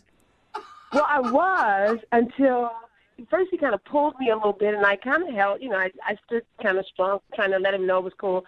But then he kind of pulled me a little harder, and he shut the door, and I thought, what's that about? Oh, my Oh, so you were actually disappointed that you guys left the room. Yeah, it was kind of exciting, Whoa. Okay, and why didn't you tell him that? Well, I kind of wanted to see his reaction, too, but then he just seemed to turn into a big prude. Turned into a big prude. This is not the direction we thought this was going to go. No, Ryan No. actually thought that maybe you thought he took you to that room on purpose and it turned you off. But apparently it did the opposite. Why would it turn me off? Well, because you gave don't know. him. I mean, it's a shock. It's a lot when you literally have only said hi to someone, basically, and then you gave him a handshake at the end. Yeah, because after he shut the door and then we started having these long, drawn-out, boring conversations, I was like, he did it on accident, I guess, and he just seemed like he was going to be a bore. Man, Ryan got totally mixed signals from you. My mind is I don't blown. think that it was. I think Ryan doesn't get it. No. Exactly. Yeah. Yeah, and he's definitely not going to get it, it sounds like. But Paige, Ryan is on the phone and wants to talk to you right now, unless he got scared and left. Ryan, you there? Paige, I had no idea that you were into that kind of thing. That was totally on accident that I took you into that room. Did you hear what we just said? Yeah, I heard everything. Oh, my God. You guys are crazy. So wait, Ryan, what are you feeling? I don't know what I'm feeling right now. I'm so confused. Like sad that you missed an opportunity, intimidated? I'm kind of confused, but I'm also like turned on a little bit, and I'm also I don't quite understand. Like, okay, I assure you, I'm not a prude, but I didn't want to like. No, Ryan, you wanted to get out of that room pretty fast. Yes, because I was worried about what you were going to think. Well, you could have just asked me what I thought. Oh. Well, you got so quiet and a little awkward afterwards, so I wasn't sure. I wasn't sure how you felt. I was quiet because I was hoping that you were going to invite me, but you never did. Wow, Paige. I love Paige. Paige, I was hoping to, like win you over kind of thing, but I didn't really exactly want to win you over with a bunch of other people in the same room. Like what I mean is I don't want a bunch of other people winning you over at the exact same time. I'm trying to win you over. What is going on? I don't know, but I think Ryan, are you looking for the same thing Paige is looking for at this point? Oh my gosh. Absolutely. Really?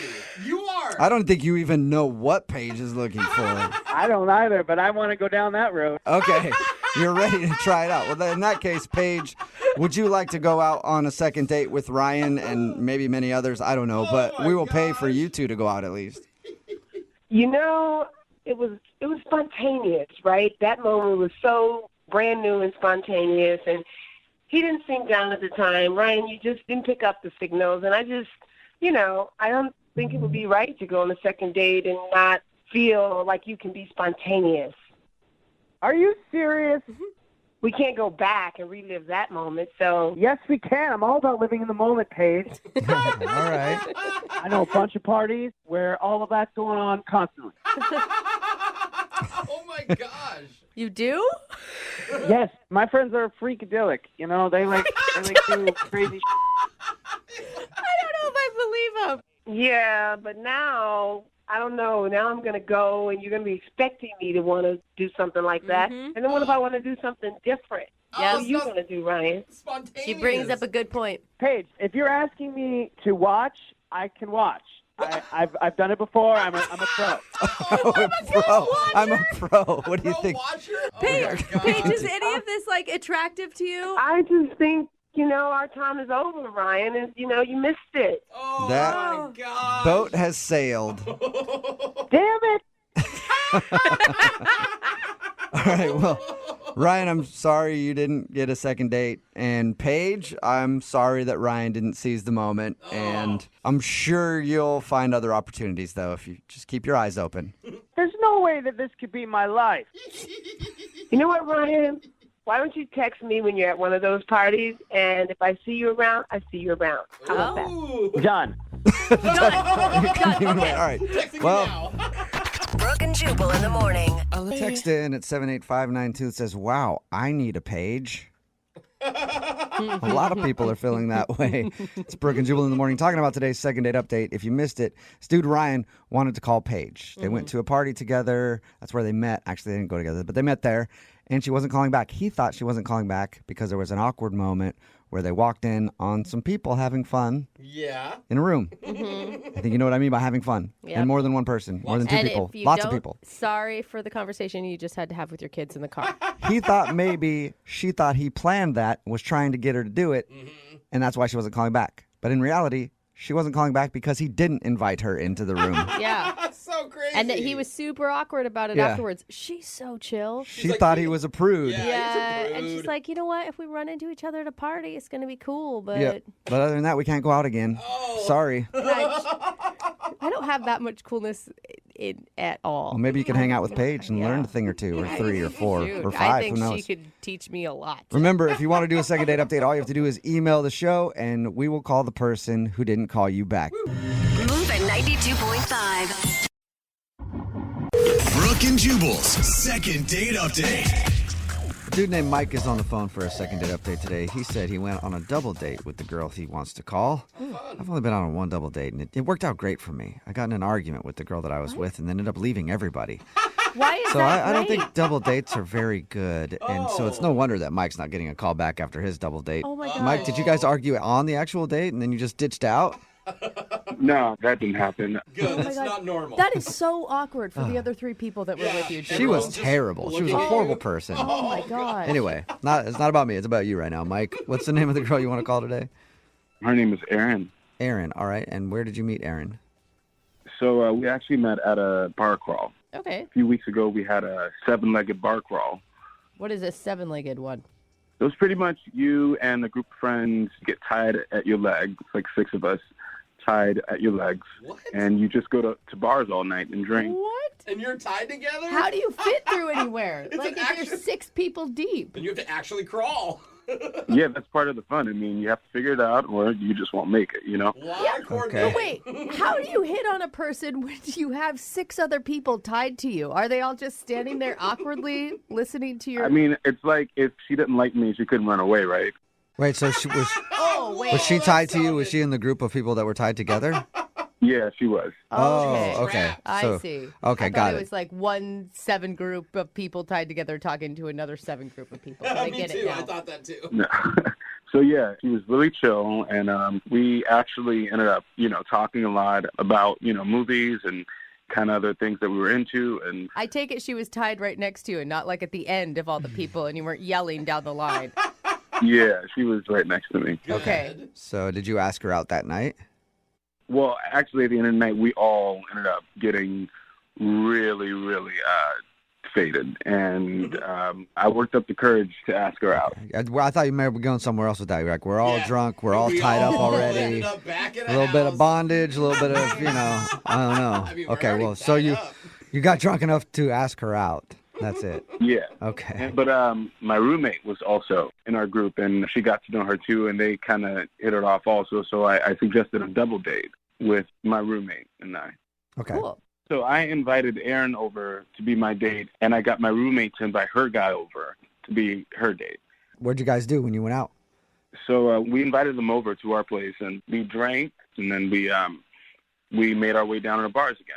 Awesome. It's kind of crazy how we always seem to like end up at a bar somehow. Seems to be a theme to your life right Yeah, now. right. Just drinking. There's not a lot of food involved, it sounds like, either. I mean, we had some snacks, but Okay. Okay. How did it go? I mean, it was cool. I mean, I enjoyed myself. Okay. It got a little awkward at one point. Oh, no. My roommate started making out with her guy, and I kind of suggested that we one-up them. What? And she kind of just laughed it off. Like, one up them. So you were being really serious, like, we need to make out too, and she laughed at you.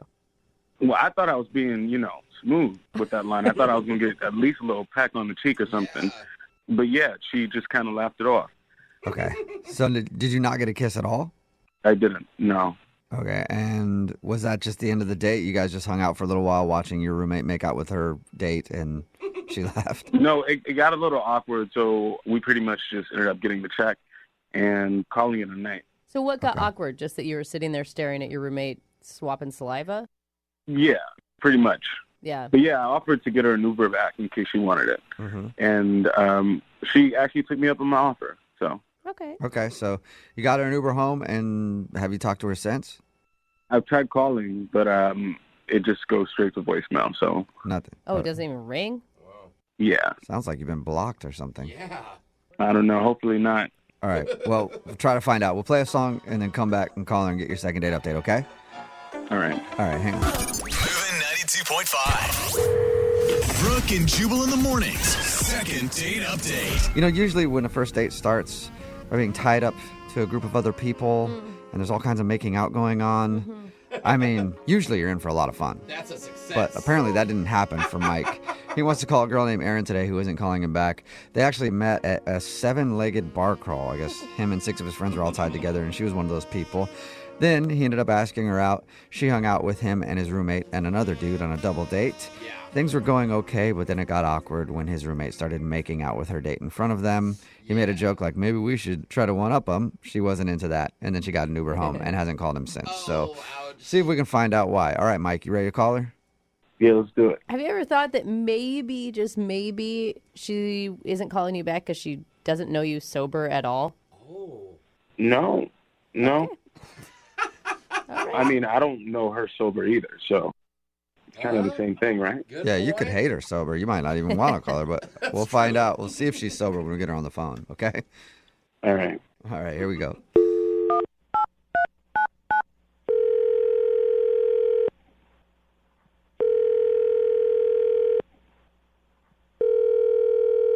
Hello? Hi, may I speak to Erin, please? This is she. Hey, Erin, how are you? This is Jubal from the radio show Brooke and Jubal in the Morning. Sorry, who? Jubal from Brooke and Jubal in the Morning. It's a radio show. What are you, is this like a survey or something, or? Kind of. I'm doing a survey on this dude named Mike that I know, and anybody who's been out on a date with him. Have you been out on a date with a guy named Mike recently? Sorry, wait, I'm confused. Are you being serious? Kind of joking. Sort of. We do a segment on our show called the Second Date Update. That's where if you go out on a date with somebody and then don't call them back after, that person can email us to get you on the phone to try to figure out what happened. So Mike emailed us about your date. Oh, okay. I get it now. Do you mind talking to us for a minute about your date with Mike? Sure, that's fine. Okay. So he told us how you met, like some 7-legged bar crawl thing, and then he says that you went out on a double date with him and his roommate, but now you're not getting back to him. He said he really liked you and he can't figure out why. Is there a reason? I don't know. I feel like the whole situation with him, it's just, I really don't think it's going to work out between us, so. What situation? I mean, he didn't mention that he was in any sort of situation. I mean, just kind of what happened that night. It just got kind of weird, but. The only thing that he told us that was weird was his roommate started making out with her date and wouldn't stop, and he thought that was awkward. Oh, he didn't tell you about the situation with him and his roommate? No. Mm-mm. Well, okay, so basically at one point I was talking to his roommate alone, and she was telling me that occasionally when she and Mike get bored, they'll hook up. Like maybe like once or twice a month or something like that. Wait a minute, what? They're sleeping together? Just casually? Yeah. Yep. Mhm. So, Huh. I kind of tried to play it cool, at the time, but I'm really, not cool with that at all. It's not what I'm looking for. Wait, you don't want to date a guy who hooks up with a roommate from time to time? No, and especially not someone he, lives with. Anyway, so I just kind of, the rest of the date, I was kind of oh, okay, just going to try to sit here and let the time pass and get home. And there's no way, she wasn't joking, right? There's no way it could have been a joke or something. No, I think she was being very sincere. Oh, wow. Oh, my God. Just from what I could tell. Yeah. And she was like, it's not a big deal. It's totally fine. I just want to let you know. How is that not a big deal? Well, You would think that would be a big deal. I think what's happening is the roommate likes Mike, and she was trying to sabotage your date with him. Well, either way, even if she's not the one who has feelings, then they're sleeping together and they live together. So it's kind of I don't really want to get in between that. No. I mean, he probably wants you to get in between it. That's probably what he's really hoping for. He might be, but... What if she's making it up, though? She's not making it up. You don't make up something like that. I don't know. You're roommates, dude. That is... Who is going to date Mike when he's sleeping with his roommate? No one. Yeah. Anyway, I'm kind of surprised you didn't mention that, but... Yeah. Well, that answers our question. Definitely does. Pretty cut and dry there. Yeah, so, after that, I didn't really want to, go out with him again or see him again. Yeah. Well, the good news is you don't have to see him again, but I do want to see if you'll talk to him again because he's on the other line listening and wants to talk to you. What? Are you serious? Yes, I am. Mike is on the phone? Yeah, Mike, you still there? Oh, my God. Are you Yeah. serious? Hey, I heard all of that. I mean, what's the big deal? What's the big deal? Are you serious? It's not a big deal. I mean, we're not exclusive. Oh, my gosh. I mean, I don't really care if you're not exclusive, but you're, the girl you live with.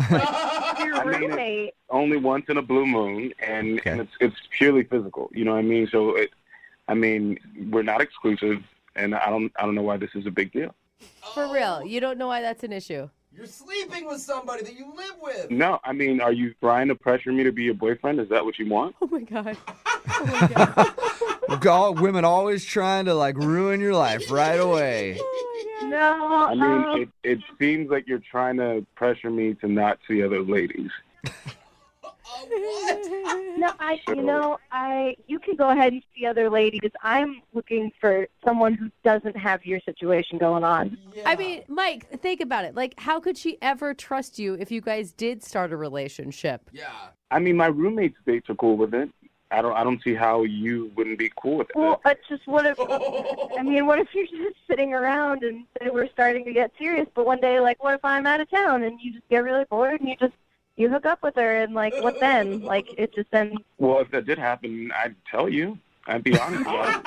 Yeah, if we were dating and I slept with my roommate, I'd at least let you know. That's very nice. That is nice of you, Mike. I appreciate the honesty, but that's still just not really what I'm going for. Think about it this way, Mike. If I asked you to come over to my apartment and then I told you, oh, hey, I'm having sex with my male roommate over here, would you be, super cool with that? What would you think of that?